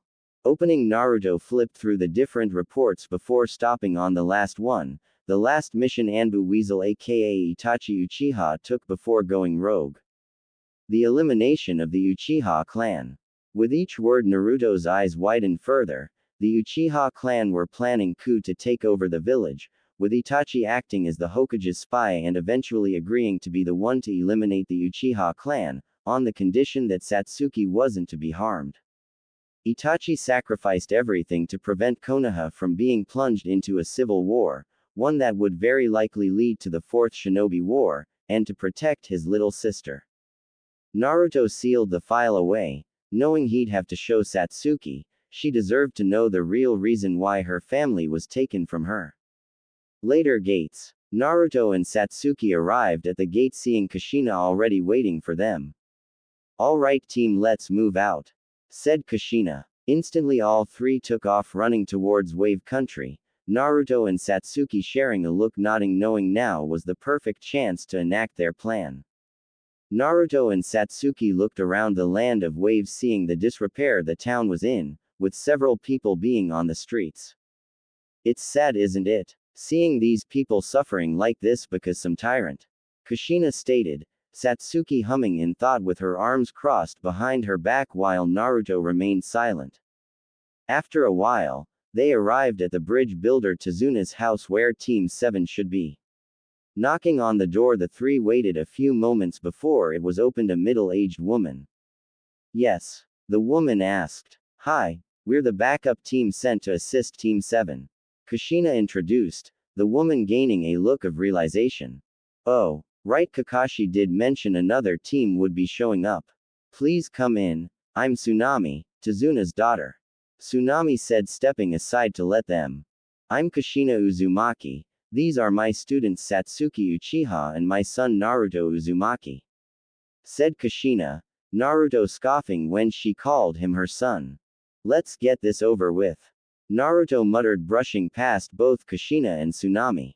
Entering the living room, Naruto saw Menma, Arashi, Sakura, and Kakashi sitting around. Oh, how the mighty have fallen. Naruto commented, seeing the crutches next to Kakashi and Menma and Arashi looking a little worse for wear. His comment had their attention turned to him, his brothers and Sakura glaring at him, while Kakashi merely glanced at him before going back to his book. What are you doing here, loser? Demanded Menma, as Kushina and Satsuki entered. We're the team sent to assist Usochi. Said Kushina, the two scoffing and sneering at Naruto. Well, you'll be able to help Ka-san, but the loser will just get in the way. And don't worry, Tatsuki-chan, we'll protect you. Arashi said, shamelessly looking Satsuki up and down.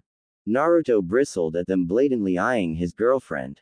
While he could care less about what they think of him, that didn't stop Naruto's anger at being looked down on by this pathetic weaklings that will only depend on Katsumi's old chakra. And yet you are the ones that needed another team to back you up. So much for the sons of the great Yondaime, guess all that training amount to nothing. Naruto taunted, Menma and Arashi's faces turning red at the insult. Naruto, stop antagonizing your brothers this instant. Kushina scolded.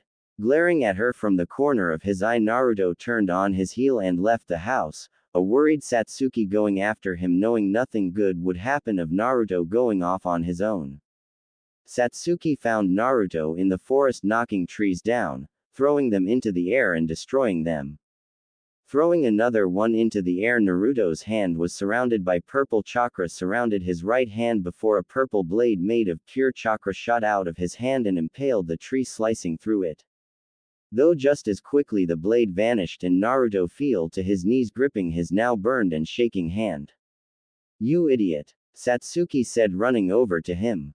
What were you thinking? You know you can't handle creating an energy blade like that as you are now. Satsuki admonished. I was thinking I've had to restrain myself for 4 years from just tearing those worthless insects apart. Naruto snarled with a murderous glare, one that actually made Satsuki flinch. She knew Naruto held nothing but hatred for his brothers. It was different than her hatred for Itachi. She once loved and looked up to Itachi, then he murdered their parents, particularly their mother Makoto, and massacred their clan, and any love or respect she had for her brother turned into a burning hatred and need for revenge.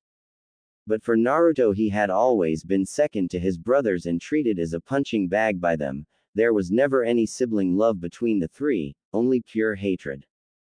Satsuki wouldn't admit out loud, but she had always been terrified of what Naruto would become if his hatred consumed him with no one around to keep him in check. I don't think anyone would be able to stop him. Satsuki thought grimly. Looking at his hand, Naruto saw it was fully healed, but a few tremors still went through it. Clenching his fist, Naruto breathed deeply, willing it to stop. I'm good now, said Naruto, standing, but Satsuki stopped him and grabbed his hand. No, let me see. Satsuki said. I said I'm fine. Naruto was cut off when Satsuki looked at him warningly. You're lucky you can even still feel your hand. You know it's dangerous when you use the advanced version of the God Split Cut. Satsuki said as her hands gained a soft green glow. The God Split Cut is another of Naruto's original techniques, one that was pure shape transformation. The idea was to coat his hand in a field of chakra to act as a powerful blade. It took months for Naruto to get it down, and when he did, it was sharp enough to slice clean through a boulder. He even taught it to Satsuki to see if she could make her own improvements. But Naruto didn't stop there, wanting to create more powerful versions. So far he's only been able to create a blade of pure energy that was more powerful than the God split cut and used to keep his opponents at more of distance. He called it Violent Fierce God Slicer. Of course, whenever Naruto tries using it, he damages his hand and runs the risk of permanently damaging the nerves in his hand, only able to use it safely when using the aura he creates with his Six Paths Sage mode. His body just can't handle the power, so Satsuki made him swear to use it as a last resort, at least until he can find a way to use without damaging his hand. Satsuki soon finished healing his hand. She had learned basic medical ninjutsu, knowing it'd be good for one of them to learn it. There, luckily it wasn't anything permanent, Satsuki said. Naruto didn't say anything, merely looking at Satsuki intensely. Looking up, Satsuki locked eyes with Naruto. For several moments, both of them just looked at each other. After a few moments, Naruto raised his hand, grabbing a strand of Satsuki's hair that fell in front of her face and brushed it behind her ear. Satsuki said, a faint blush not used to Naruto doing anything like that. Before we left Konoha, I found something that you should know about, said Naruto suddenly while pulling out the file he took. Looking at the file, Satsuki felt a sense of dread wash over her when she saw it was Anbu Weasel's, her brother's Anbu name, mission file. Turning back to Naruto, Satsuki's feeling of dread wasn't helped when she saw his expression. Time skip 5 days. Naruto blitzed past several thugs with his God split cut activated. Turning to them, Naruto smirked cruelly when blood exploded out of their chests before falling over dead. All around Naruto were dozens of bodies, all with similar injuries. These were Gado's hired help, all of whom Naruto has taken care of while Satsuki went to deal with Zabuza, his accomplice, Gado, and anyone else that got in her way. After Satsuki had read the file Naruto gave her, she had turned scarily calm, Naruto having expected her to get angry or sad learning the truth of her family's massacre. Instead, she just became calm, not reacting to anything that happened around her. Until that little brat had to open his big mouth, thought Naruto with frown.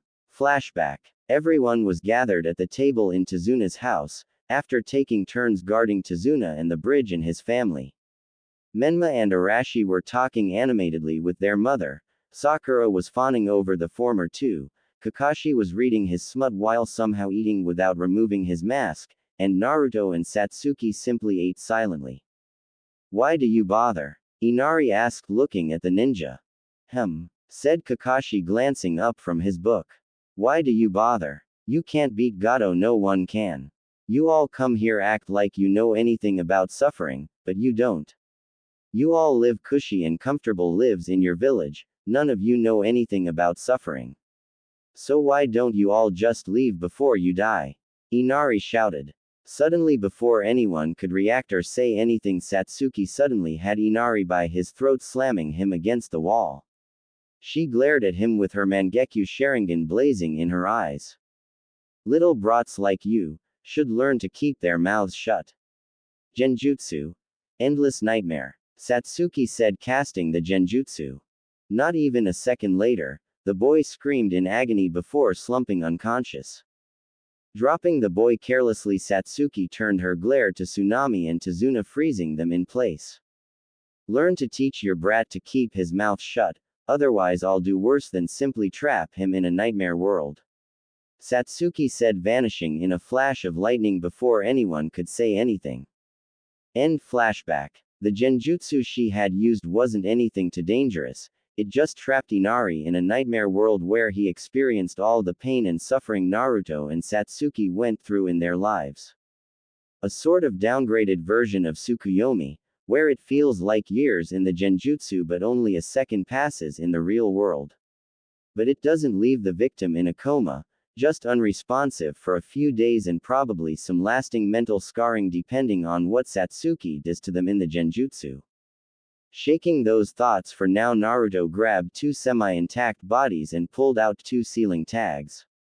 Placing the tags on the back of the bodies, next as the Naruto watched the corpses began transforming before his eyes. In a matter of minutes gone were the bodies of two of Gato's thugs and in their place was his own dead body along with Satsuki's. They were completely identical down to their clothing, and the best part was any tests performed on the bodies would come up as matches that they were in fact him and Satsuki. "I see you're finished," Satsuki said, walking up to him, dragging Zabuza behind her and carrying his sword. "Just finished. He's not dead," stated Naruto upon seeing Zabuza not having a single wound on him. "Physically he's alive. Mentally, however," Satsuki trailed off with a shrug, Naruto nodding when he finally noticed the glassy look in Zabuza's eyes. "His partner?" Naruto asked her. "I'm sure I left them in enough pieces to be recognizable," replied Satsuki neutrally. Unlike Naruto, Satsuki didn't find a sadistic pleasure in killing her opponents. The only people she'll enjoy killing are Itachi and everyone else involved with her clan's near extinction. While Satsuki now knew the truth behind why Itachi massacred their clan, that didn't lessen her hatred for him, it only increased, along with now being directed at those who gave the order. Did Satsuki understand why Itachi did it? Yes, she did. If the Uchiha staged a coup that would have led to conflict in all of Konoha that could have potentially started the Fourth Shinobi War.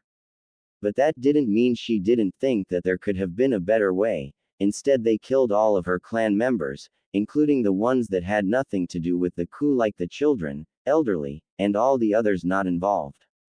The only thing Satsuki wanted from Itachi was look him in the eye and know who it was that helped him massacre their clan. Then she'll drive a chidori through his heart and burn his body and eyes if someone tried to revive him. Nodding, Naruto pulled out another seal, this one a modified explosive seal, and placed it on Zabuza's chest. Satsuki meanwhile slashed at the disguised corpses with Kubikirabucho, make it as if they died at Zabuza's hand. "Ready?" Naruto asked, Satsuki nodding as she stabbed the Zanbato in the ground.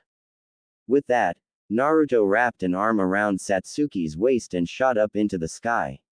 While he might not be able to access Six Paths Sage Mode, he still had access to several of its abilities, such as flight. When the two were high enough in the air, they both looked at Gato's compound. Without a word, Naruto made a half-ram seal, detonating the explosive tag he put on Zabuza. The effect was instant as the entire compound and all the bodies were consumed in a massive fiery explosion, consuming everything it came in contact with. "That should get their attention," said Naruto, speaking of the Konoha ninja. "Let's get going. We have a lot to do, locating the other Jinchuriki, finding the person who summoned the Geto Mazo, and whoever has the Rinnegan to keep summoning it." Satsuki listed. "One problem at a time. How about finding a way to seal the tailed beasts into something until we can locate the statue?" said Naruto, wanting to focus on one thing at a time. "Very well. I believe it'd also be prudent to capture the Jinchuriki that aren't well liked in their villages. If they aren't liked, it'll be easier to take them and not worry about repercussions," Satsuki added. "Then your best bet would be the Jinchuriki in Suna, Iwa, and Taki. Those villages either only use their Jinchuriki as weapons or don't care about them. It'd be best to avoid the Jinchuriki in Kumo, as they're not only liked, but the Hachibi's Jinchuriki is the Raikage's brother and can access a full-tailed beast transformation," Katsumi said from within the seal. While she was free, she could still freely enter and exit Naruto's mind, having learned the living conditions from eavesdropping on conversations between Kushina and Minato. Even she has Kaguya inside Naruto for company. Even with her pride, she knows that Naruto can become stronger than her and Kaguya combined eventually.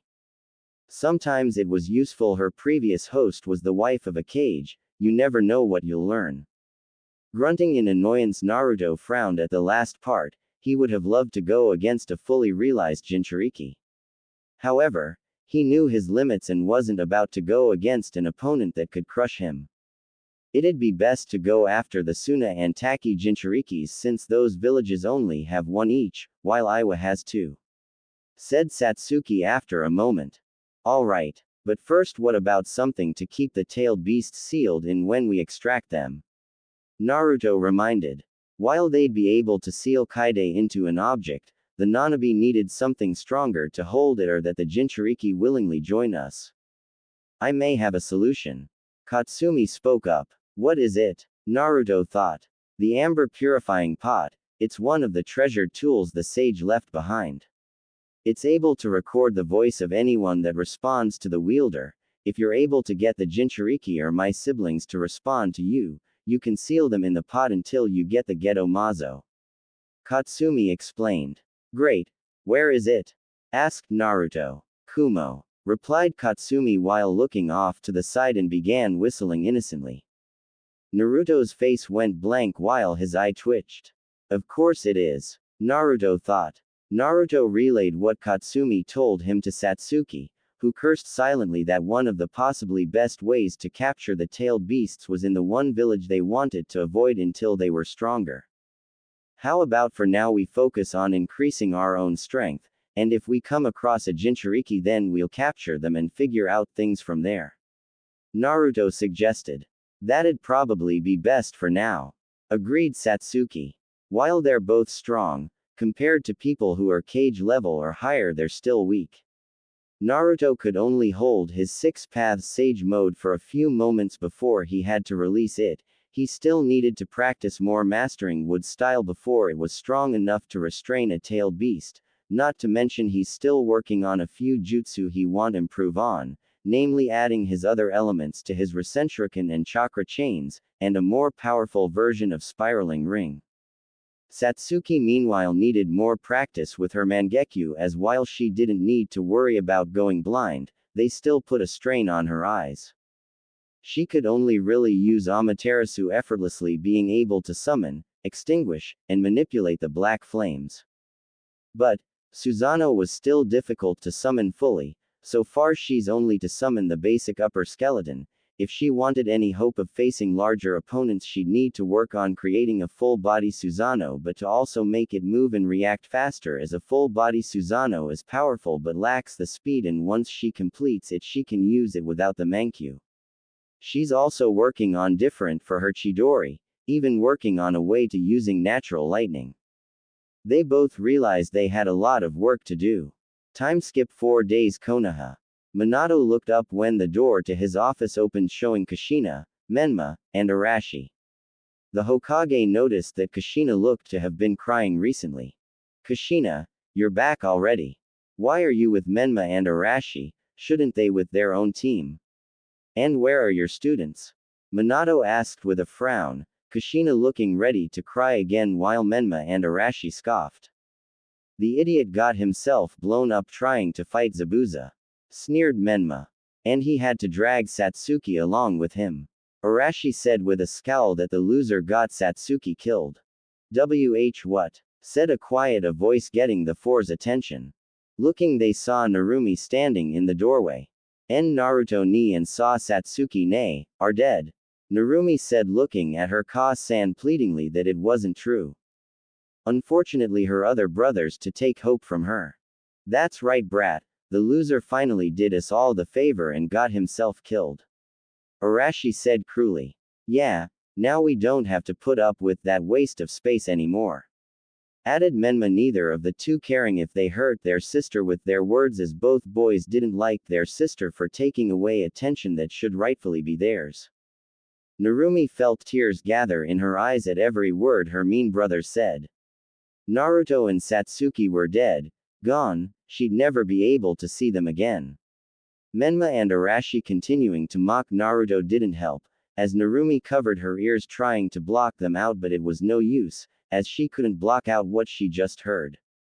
Menma and Arashi's taunting of Naruto was suddenly cut off when Narumi let loose a loud piercing scream, while dozens of golden chains shot out of her back. The chains instantly shot out towards a shocked Menma and Arashi, and impaled into their arms, legs, sides, and every other non-lethal area of their bodies, while two chains stabbed both boys right between their legs, cutting away what made them both male.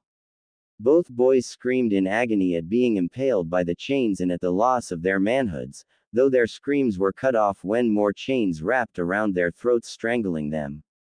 Meanwhile, Minato and Kushina snapped out of their shock seeing their daughter activate her adamantine sealing chains and prepared to stop, but soon found themselves restrained by the chains as well, though thankfully not impaling them like with Menma and Arashi.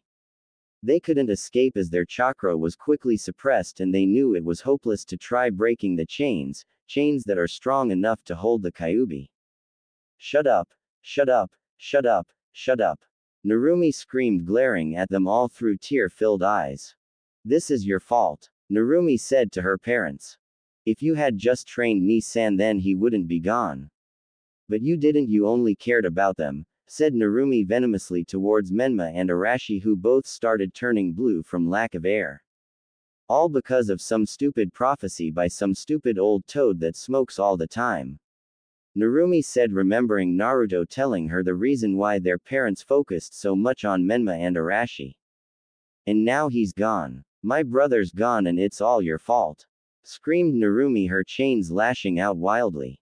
Narumi, sweetie, just calm do. Minato started, only to be cut off.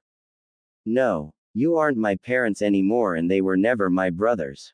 I only have one brother and a sister, and they're gone because of you. I hate you, Narumi shouted, running out of the office, her chains releasing the Namikaze family. Menma and Arashi hit the ground unconscious from lack of air and blood loss from their injuries. Minato quickly went to check on his sons and get them to the hospital. Kushina meanwhile curled up into herself crying, as not only she lost a son she's neglected, but also her only daughter. And it was all her fault.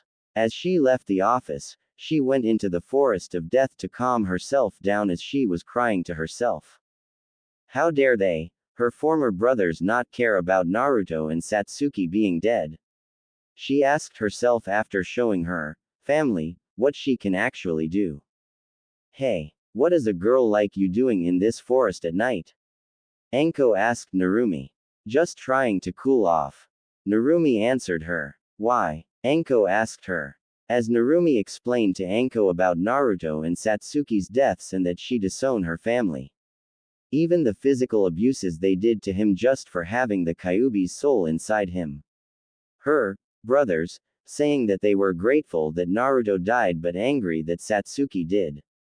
This made Anko very angry that she unknowingly changed into her level 2 curse seal mode, which scared Narumi a bit until she saw her scaly hands, and suppressed it until she became normal again. Calm yourself, Anko. Don't give in, she said to herself as she saw Narumi crying that her family would do that, and she knows the Uzumaki creed of family above all as she falls to the ground in sadness. There, Narumi, Anko said, trying to comfort Narumi despite not having experience with children due to being Orochimaru's former apprentice. She picks up Narumi, who fell asleep, and carry her to her home to rest. Next day morning, Narumi woke up on an unfamiliar bed and smelled breakfast that Anko was cooking. Finally, you woke up since you were crying in your sleep, Anko said as she gave Narumi a plate for breakfast as she ate it. Sorry for the trouble and thanks for letting me sleep here, Narumi told her. It's no problem at all, brat, Anko told her as Narumi kept eating. When you finish eating, I'll walk you to the academy, okay? Anko said, which Narumi nodded. Luckily, she had her personal belongings in a storage seal just in case. The academy. Anko drops off Narumi and waved goodbye to her. As she composes herself as she enters the classroom and sits next to Alexis, the granddaughter of Hiruzen Sarutobi, the former third Hokage, as her grandfather has been training her to become the Sarutobi clan head, as her former goal was to become Hokage, but Hiruzen gave her a very brutal speech of what it means to actually be Hokage and even learned that she has scorch style. Hey Narumi. Alexis greets her friend along with Akiza and T. Oh hey Alexis, Narumi told her. As she looks towards the door, she saw Menma, Arashi and Sakura with Kakashi going to the Hokage's office for another mission. She scoffed until Kushina saw Narumi. Narumi, where were you? We were looking all over for you. Kushina said to her worryingly. I was at a friend's house. She blankly stated, annoyed by her mere presence. Come on Narumi, we're having sushi, you favorite food. Kushina said to her daughter. No. She stared blankly again at Kushina. What? Kushina asked. What part of disowning you guys you didn't understand, because the only ones who I had as a family are dead and I want nothing to do with you ever again, you shitty mother. Narumi shouted at Kushina, whose hair was standing like 9 tails menacingly. How dare you say I am a shitty mother? Kushina yelled until Narumi used her sealing chains on her to suppress her chakra. Of course you are. What kind of mother would hit her child for something he never did while his other brother gets away scot-free? What kind of mother would neglect their other child for a fucking prophecy that was told by a pervert whose fan reads porn in front of children? You are a disgrace to the Uzumaki clan. Don't you remember the creed, Kushina? What was it again? Oh, right. Family above all else. Now Naruto and Satsuki are dead because you never trained them.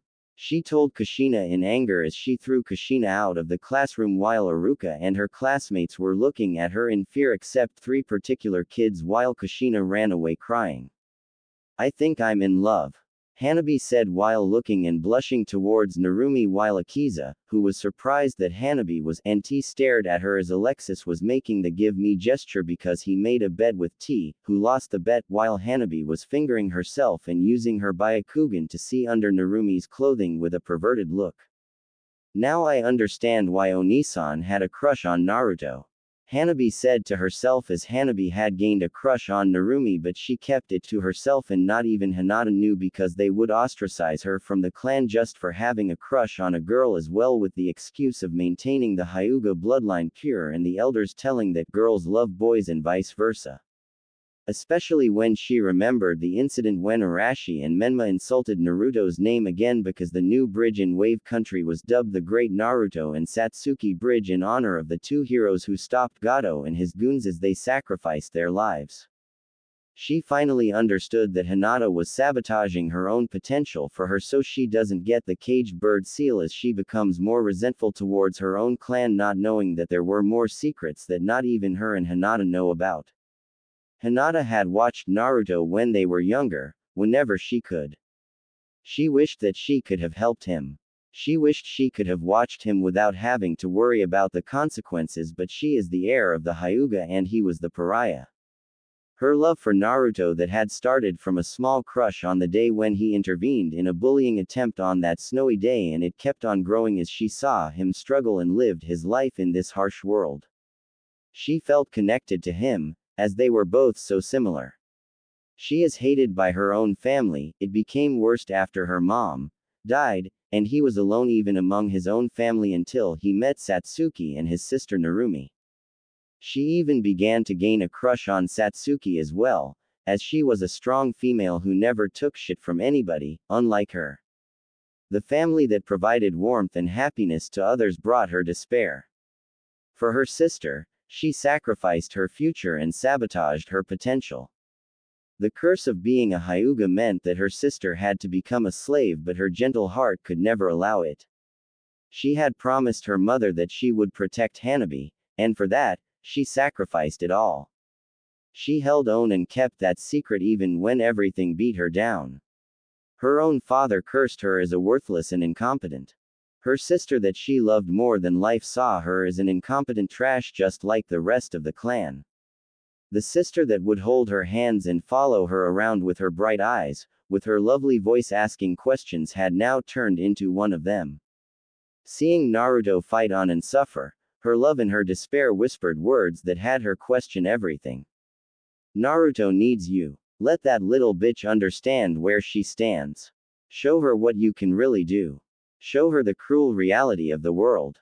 A mature voice spoke to Hinata. Why do you need to suffer? Why? Why? For what reason? What have they done to deserve such loyalty from us? The mother that only existed for 4 years, are you going to suffer for eternity? Hinata's darkness spoke to her. They don't deserve it. Go on, take the step and extend your hand towards him. Her darkness said to persuade her light. He will be ours. He has no one. He cannot deny us. Show him the world, show him the way, and he will brighten our world. Her darkness continued. Break through this imaginary cage and ignore others, your desires take priority. Hinata had been tempted, but she chose Hanabi over Naruto and stepped back. With her weak presence, if she had interacted with Naruto, both of them would have been in trouble. Just like that day, when Naruto tried to save her, those children that tried to bully her had their families destroyed for daring affront the noble Hyuga clan. In this world, the powerful rule the world, and the Hyuga were one of the ruling clans of Konohagakure. It didn't matter if they were kids or adults, as it was basic knowledge to never mess with the clan children, especially the heir of the clan. The clans protected the village, and in return, they had authority beyond the normal citizens and ninja. Hinata could choose to abandon Hanabi and become the heir she was meant to be and extend her hand to Naruto, but she didn't. Something that she regretted to tell Naruto and her sister. And with the poor standing in the clan, she would have led to Naruto's increase in suffering. Hinata can't live if Naruto and Satsuki aren't alive, but she will honor them because they never want her to kill herself by becoming more confident and assertive woman who can and will kill anyone who slanders Naruto and Satsuki's names. As she became Anko's first student, as Hinata needed to be broken down before rebuilding her from scratch, as she began to wear more provocative clothes, her RTN design, that showed she has G-cup chest. Everybody that tried to flirt with her and even Nelly and the clan are scared of the new her, as her heart belongs to only Naruto and Satsuki, and that she made friends with Sakura's cousin Flare, who loves Naruto as well and could feel that he and Satsuki are alive somewhere away from this cesspool of a village. If they only knew. Meanwhile, with Naruto, Satsuki and Katsumi. Opening parenthesis. Meanwhile in Kurigakure. Mei Narumi Uzumaki, who is a full Uzumaki but had to hide her clan name after she was adopted into the Narumi clan as a child, leading the rebellion against Yagura Karataki, the fourth Mizukage and the pseudo-Jinchuriki of the coral user Sanbi, the three shrimp-tailed crab-turtle hybrid. Ever since the Third War, no one has seen the Sanbi.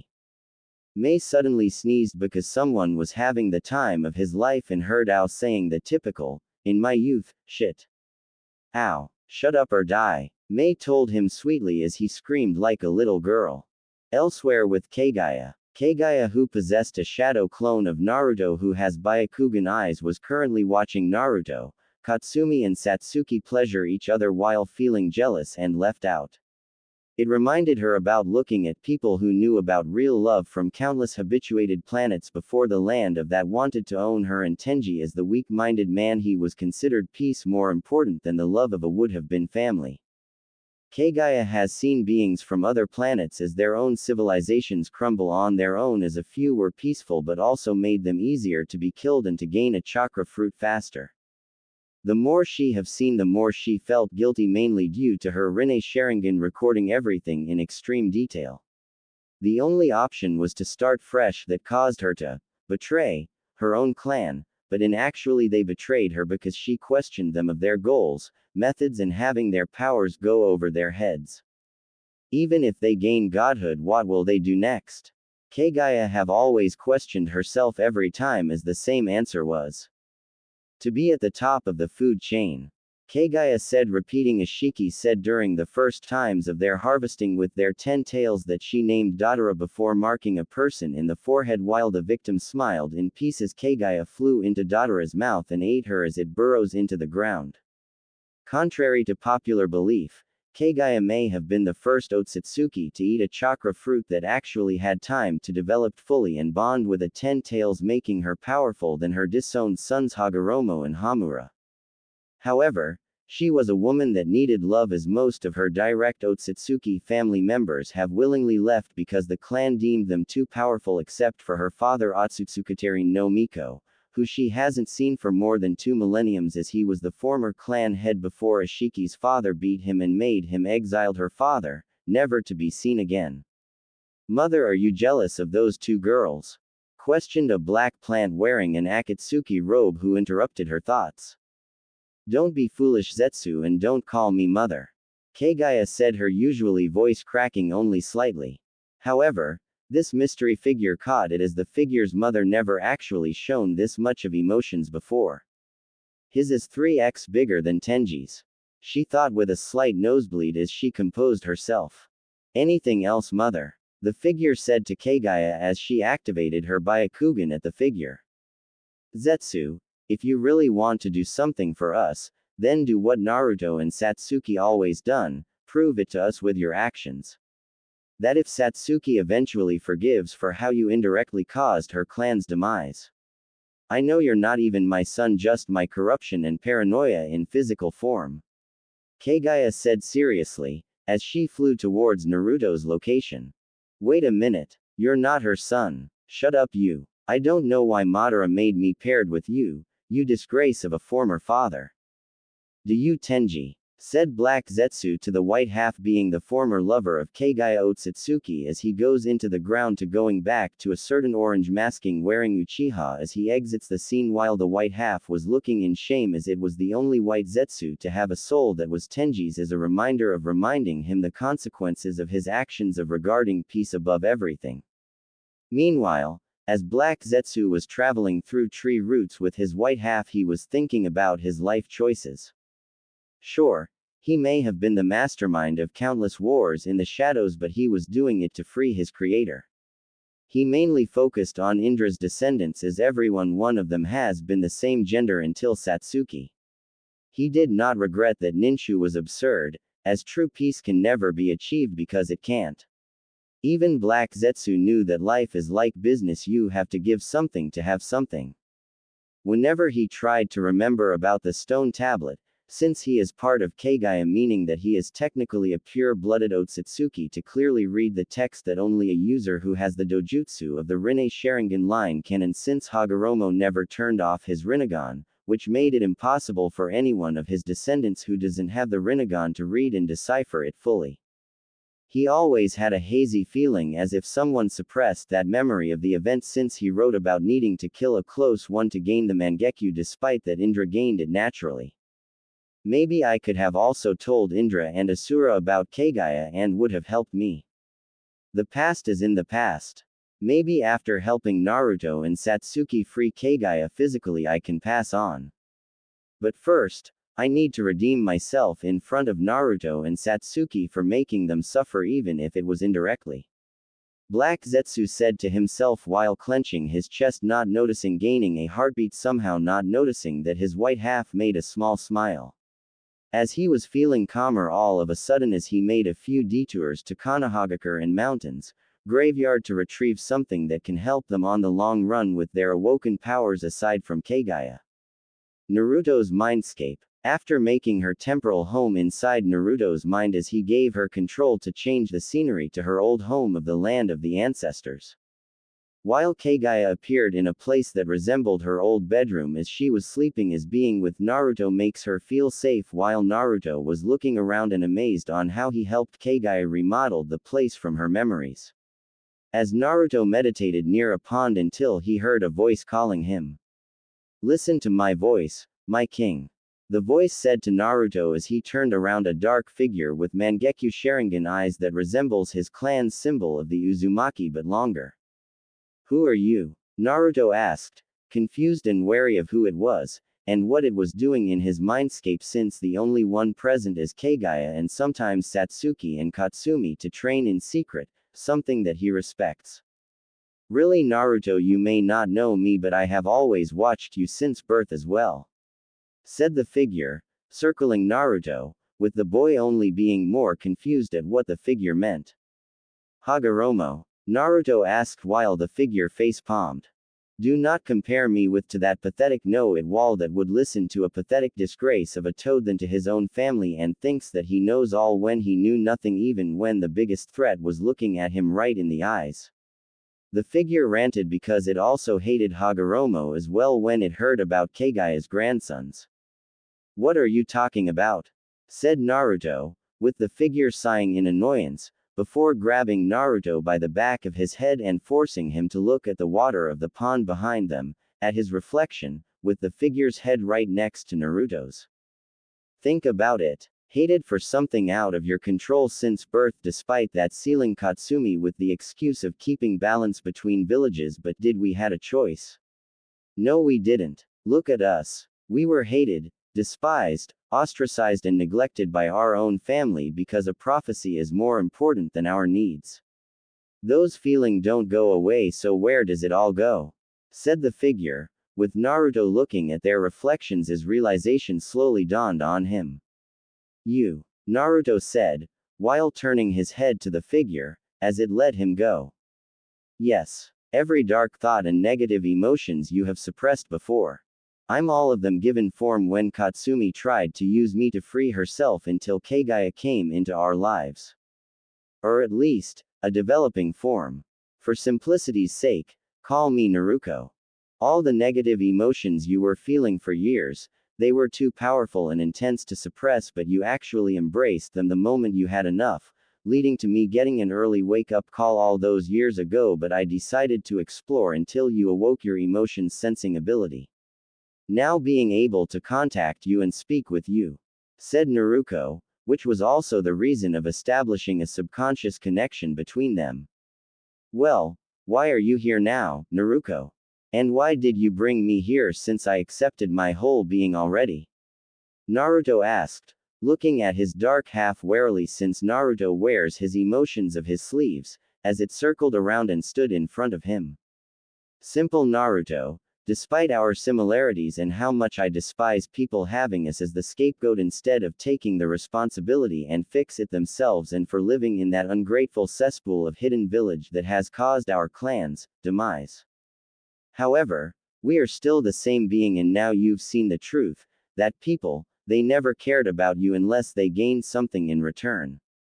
To others, you're either an annoyance, a lost cause, or just something they can use to remember those they care about. They don't really see you for you, and they never cared. Naruto said as it put their hands on his shoulders. But I care, I really care. I've been the one who was always there, even if you didn't know of me managing your emotions as well. I stayed by your side through the pain, loneliness, and hatred during childhood. And I'll always be with you and show everyone what truly happens when you mess with an Uzumaki. Besides, you also have Sasuke, Katsumi and Kaguya. You even had more friends before, but somehow they don't remember. Said Naruto, with Naruto looking at his dark half for a few moments, before pulling it into a hug as it shed tears, stabilizing the connection between them. While Naruto was thinking on the last thing that Naruto said about having more friends before Sasuke. This also affecting Naruto's form, as it began stabilizing and fully forming, the darkness fading to reveal a human body. Though one also very different from Naruto's own. When Naruto pulled back, he was surprised when he saw a girl his age, with pale skin, long white hair that went down to her waist, as well as black and red eyes. The latter feature showing this was indeed Naruto. Why, are you a girl? Naruto asked, having expected his dark half to look identical to him, and while they did have similar features, enough to be considered fraternal twins, he didn't think she'd be a girl, while Naruto shrugged at his question. It was probably a 50-50 chance on how I developed. Since we formed a connection, before I was fully formed, I became female instead. Showing that I'm truly your dark half, the opposite of you in every way.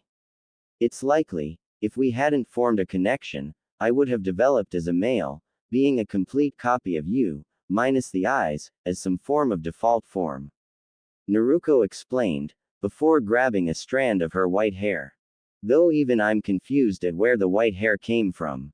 Said Naruto, having expected to be black. That'd be due the fact that Naruto gained darker hair due to me. It'd stand to reason that if you're his opposite, you'd take my hair color. Said Kaguya, reminding the two of her presence that she woke up, with Naruto and Naruto being surprised and confused at this information.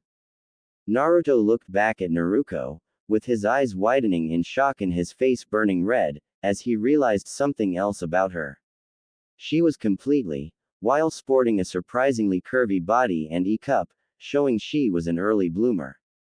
Not to the same extent as a certain Hyuga that Naruto knew, not that he was aware of this fact. Naruto soon noticed this as well, and how Naruto was unconsciously looking her up and down, making the white-haired girl smirk seductively and saunter up to him. Naruto, please. Even if that's true, I can't right now since we just properly met and I don't want bad blood between us since I need to sort things out if I have been neglecting you," said Naruto, since even if they weren't completely the same person, his heart wasn't in it right now. Naruto sighed in annoyance but understood his reluctance to keep going as she respects his choice. "Alright, fine. Not now," Naruto said as they stood up, before materializing a black mini kimono with red highlight and a red obi, while Naruto pulled his pants back on. However, Naruto did give Naruto a peck on the cheek and smiled at him. "But I meant what I said, I'll always be there for you and will never leave you. And if it comes down to it, we'll leave the elemental nations and find somewhere that will accept us," Naruto said, glad at being able to form a connection with Naruto this early, and her new maternal instincts of wanting to take care of him, as the light needs the darkness to shine bright. This made Naruto smile, as despite the circumstances, he was still glad at having another person that he could trust unconditionally just like Sasuke, Katsumi and Kaguya. "Thank you Naruto," Naruto said, while hugging Naruto again, surprising the girl as she blushed at his gesture, before hastily pushing him back and looked away with her arms crossed. "Shish, shut up. I only mean that we shouldn't deal with the dumbasses of the elemental nations when we can just leave. Don't overthink it," Naruto shouted, refusing to let Naruto think she was going soft, while Naruto chuckled, seeing through her act, with even Kaguya laughing, finding some entertainment in this new development and actually laughing for the first time in more than a millennia. "Maybe leaving the nations after gaining my original body doesn't sound bad since she will spare the ones that don't have too much chakra and leave the planet for another place to stay," Kaguya said to herself, while Naruto looked at a puddle to his reflection of having the Mangekyo Sharingan just like Naruto as he changed his eyes back to normal and realized that his pupils are slits now. "They look better than before," Naruto said as the slits made him look like Katsumi in her fox form. "Well, I'm going back to sleep. Good night you two," Naruto said as he left his mind as they waved goodbye at him. "Are you draining our chakra into pure nature chakra?" Naruto asked Kaguya, who nodded. "Good, since I want them to be powerful to defend themselves as well," Naruto said.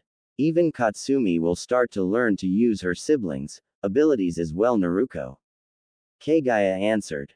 "Don't worry Kaguya. Once we find them and restore your body we take the chakra from the people and start fresh elsewhere without worrying yourself if you want to Kaguya," Naruto told her. "I would love that but we need to destroy my clan first," Kaguya told her.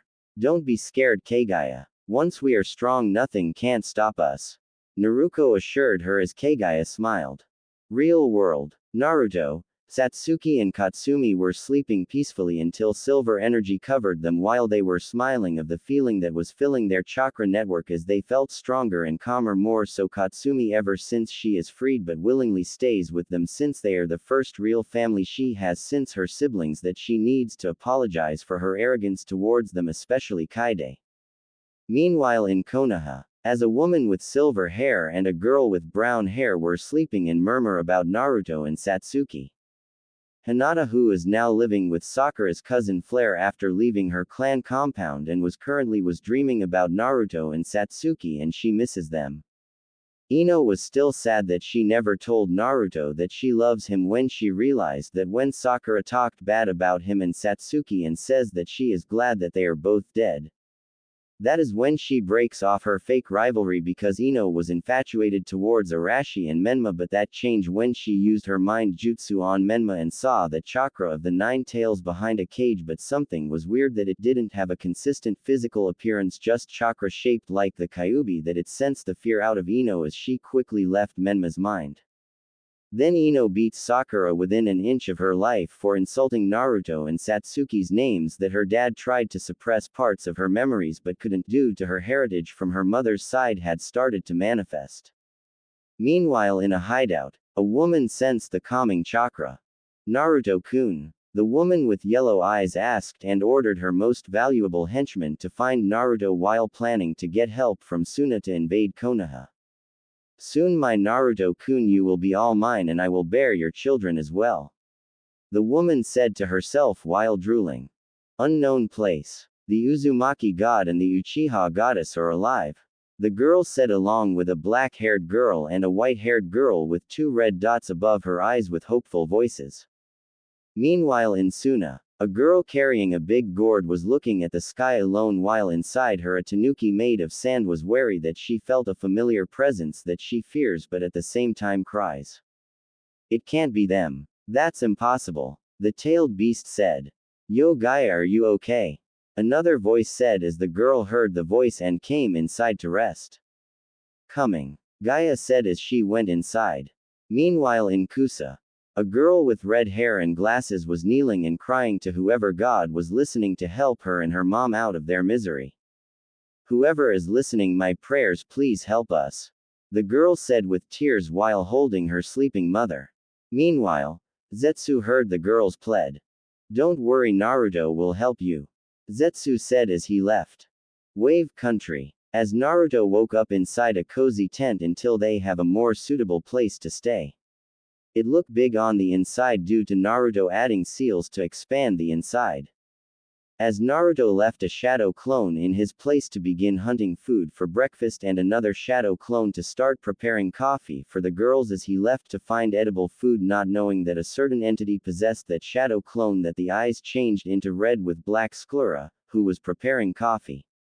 Finally I'm outside. Thought I need my own body to actually be complete. Naruko said to herself while preparing coffee as Katsumi was the first to wake up. Morning Naruto. Katsumi said thinking it was him until Katsumi sensed the clone's chakra, which was darker than hers like it was Madara and Indra's chakra but worse. Morning Katsumi-chan. Naruko said slowly turning her head towards Katsumi as Naruko's eyes changes into the Mangekyo Sharingan, which made Katsumi in the defensive as they are the same design as Indra's Mangekyo Sharingan before she ate Indra centuries ago. Who the hell are you? Katsumi stated to Naruko until she kissed Katsumi on the lips passionately. At first, she was against it but felt compelled since she was also Naruto as well.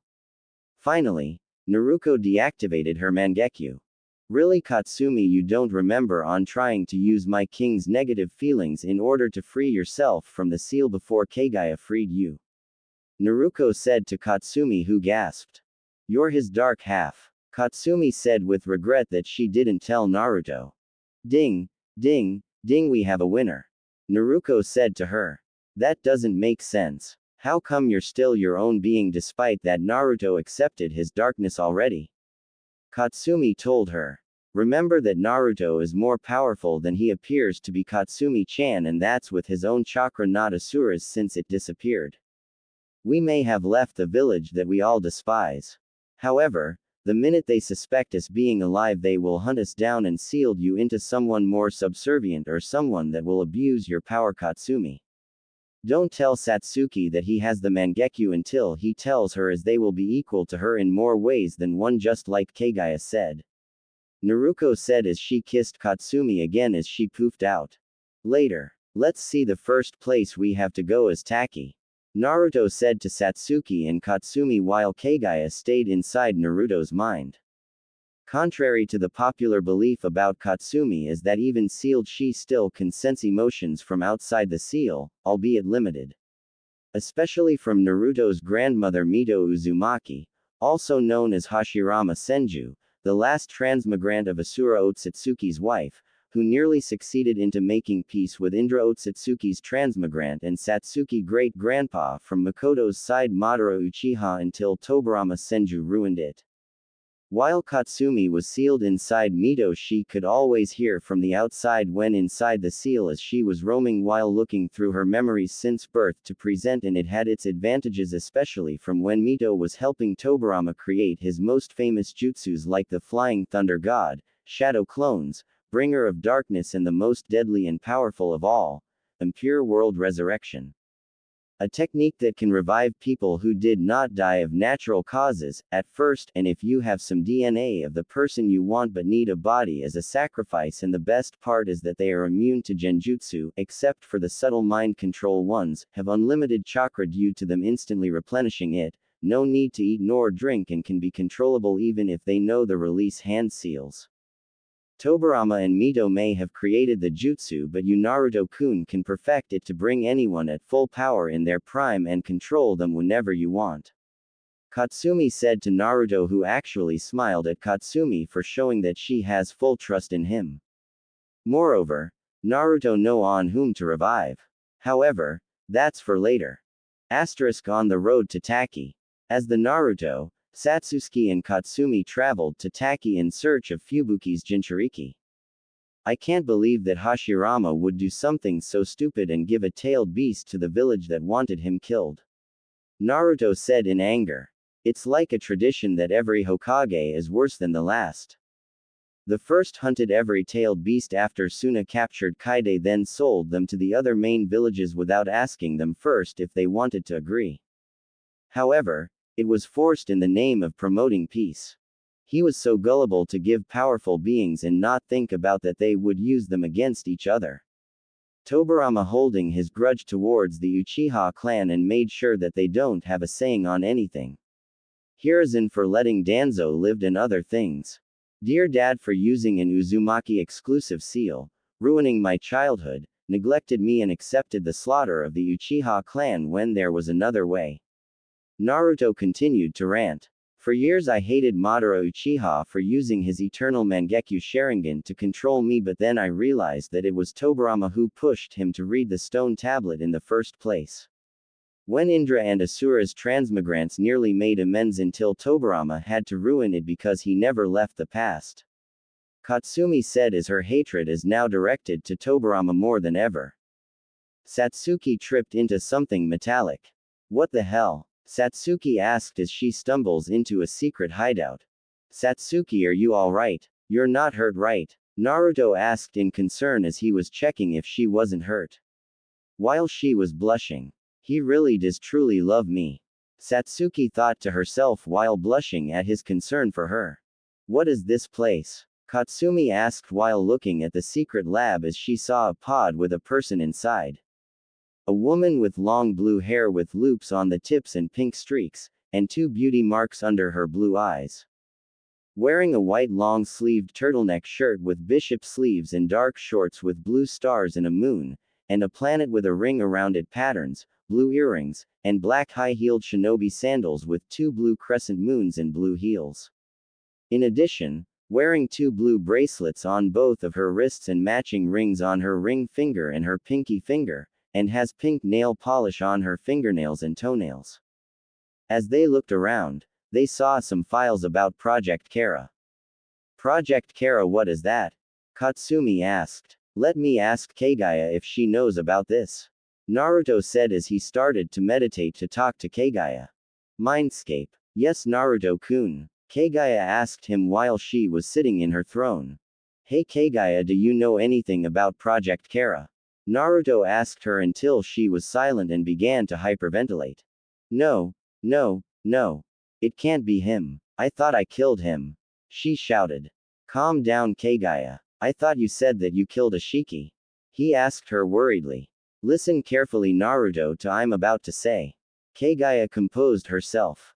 Beware of Ashiki Otsutsuki, who was my former partner, as I don't know how he survived since I used my all-killing ash bones to take out his immortality from him, but what it concerns me is that he is still alive somehow and somewhere. Kaguya explained her origins and that Otsutsuki never betray each other. I only betrayed my clan for how childish they are now. Do you know how is it to go from planet to kill people in nature just for a chakra fruit? Even when I had to mark different beings before being eaten by the 10 tails as sacrifice for the clan. That is a tradition that I never wanted to do, Naruto, and I know is different from your shadow clones and transformation, but the feeling of taking someone's life and identity leaves you a bad taste every time. That's the reason why I never told those two disgrace of former sons. But I had to stop those humans because of them using chakra, and Otsutsuki never share powers to other beings blindly and made white Zetsus to fight back with an army, Naruto. Kaguya ranted as she calms down. Naruto just looked at her in surprise that she isn't the only one and that there are others more powerful than her. He suddenly hugged Kaguya to calm her down, as whenever he hugged her it soothes her. Don't worry, Kaguya, if your clan comes then we make sure to pummel them to kingdom come if they don't listen to reason. Remember that you aren't alone now, Kaguya-chan. Naruto told her, as she was shocked to him saying that to her even with blood in her hands and learning his origins he demonstrated her what a true Otsutsuki should actually be, loyal to their true family. Thank you, Naruto-kun, Kaguya said as she kissed him as their tongues wrestled each other for dominance as Naruto was winning due to having practice. She kicks Naruto out of the mindscape. When I have my physical body I will make Naruto defile me, violate me mercilessly and shoot your seed all over me like a whore. Kaguya said while masturbating and sucking a toy carrot like it was Naruto's. Secret lab. As Naruto woke up as Satsuki and Katsumi were worried of him. You took your time to talk to Kaguya, did you? Satsuki asked. We have to be careful with that woman since I sensed them that she is dangerous. Naruto told them as the capsule's opening revealing the woman known as Ada despite being sadistic person that can kill anyone he wants, but even he has his limits and this woman is way out of his league even if he gained access to 6 paths mode longer than before, so for now he will persuade her. As Ada was going to attack but Naruto stopped. What are you doing in here? Ada said at Naruto while trying to use her charms on them and doesn't work at all, meaning that they are Otsutsuki like Ashiki but they look too human. We mean no harm to you since we stumbled here on accident while we heading to a near village. He explained to Ada. Then Naruto created truth-seeking orbs to show that if she messes with them then she will turn into ashes, as Ada understood and nodded as he reprogrammed her with help of Katsumi so that Ada be loyal to Naruto and his cause. Well, it's better than being with Naruto than with Ashiki. I hope that my brother demon is alright. Ada said in concern, referring to her younger brother that Amato separated from her. Just help me save my brother demon. Ada said while Naruto can kill her now but he reprogrammed to be loyal to him and she looks like she can beat a high-rank Otsutsuki in taijutsu like Kaguya told him, since most Otsutsuki don't train at all since they take the life of others through the 10 tails. Unlike a certain war hawk, Naruto knows potential when he sees it and would not suppress their emotions since without emotions, there is no free will and cautiousness. Okay, I will spare you but knows this. If you betray us you will not live longer. Naruto said as he coated his right arm with lightning chakra and it made bird chirping sounds, meaning that it was the Chidori Reikiri, an assassination technique that Satsuki taught him when he taught her his god split cut. As they all left the lab, heading towards Taki as Satsuki used genjutsu on a Taki nin to guide them to the village. Meanwhile in Konohagakure, after Narumi dealt with Kushina she explained Anko that she left her former family and Anko decided that she will live with her because she sees potential in Narumi that reminded her of herself before gaining the curse mark. She now has an admirer by the name of Alexis, who was hiding inside a square box as it was a rock, which failed. You can come out, Alexis. She blankly stated. That is not me, Narumi. She said as she, Akiza and T appeared. If you are here, that who is inside the box? Narumi said as the person inside the box escaped swiftly. A ninja has to be agile, vigilant and never show your full skills. She told them just like her brother Naruto told her. Narumi sensed the 3 kids' chakra and saw their elementals' affinities, but what surprised her the most is that Alexis has wind and fire, Akiza had water and earth and T has water and wind. However, what amazed her the most, their affinities are balanced with each other, meaning that they combined it to make scorch, wood and ice style respectively. While Hanabi, who escaped, was blushing and scared of that they will not be her friends anymore due to liking Narumi. Better go to the compound to train harder to impress Narumi then. Hanabi said in sadness, if her father finds about her crush or worse the elders will disown her. Meanwhile with Naruto, seeing a village near a huge tree with a waterfall around it was magnificent, but it will be short-lived, as they need to find the Jinchuriki of Fubuki, the happy-go-lucky seven-tailed beast. This is Takigakure, also known as the village hidden behind a waterfall and the only village to have never be invaded. Katsumi said in her human form while everyone looked at the calmed hidden village. As they are walking towards Taki, they hear screaming and they see a green-haired girl that was being attacked by 5 people who what appeared to be Chunin. Naruto, she is the Jinchuriki of the Seven Tails Fubuki. Katsumi explained. I guess we're helping then. Let's get this over with. Naruto shunpo down behind one the men and cuts his throat open, killing him instantly. He grabs 2 kunai and cuts down 2 more, but was noticed by one of the Chunin attacking the poor girl. What the hell did you do to them? You're helping the demon whore, and for what? Now you have to die. The man said as he readied a kunai. The only one dying here is you. Naruto narrows his eyes upon hearing him call her a whore. The 2 men rush at Naruto as he blocks one man's kunai while knocking the other out of the other guy's hands. Naruto grabs onto his wrists, snaps it, breaking it, and embeds a kunai in the man's skull. The other man remains stupefied as he saw his friend get a kunai to his skull. Making use of moment hesitance, Naruto stabs a kunai in the man's gut and snaps his neck, killing him. Naruto looked over at the shocked girl and asks a simple question, not wanting to alert the girl that he knows she is the Jinchuriki for of the 7 tails. What was that about? Naruto asked, feigning ignorance. Mountain's graveyard. Black Zetsu, who was alone, was looking for something or someone important for his mother's plan for freedom. Where is it now? I know that it's in here somewhere. Black Zetsu said, as he went to a particular room and found what he needed. Perfect, it's still here. Black Zetsu said as he took out a storage scroll to seal what he was looking for as he left the location. Kaguya and Naruto will be pleased for what I will bring them. Black Zetsu said to himself as he refers Naruto as father since his mother Kaguya has taken an interest to him.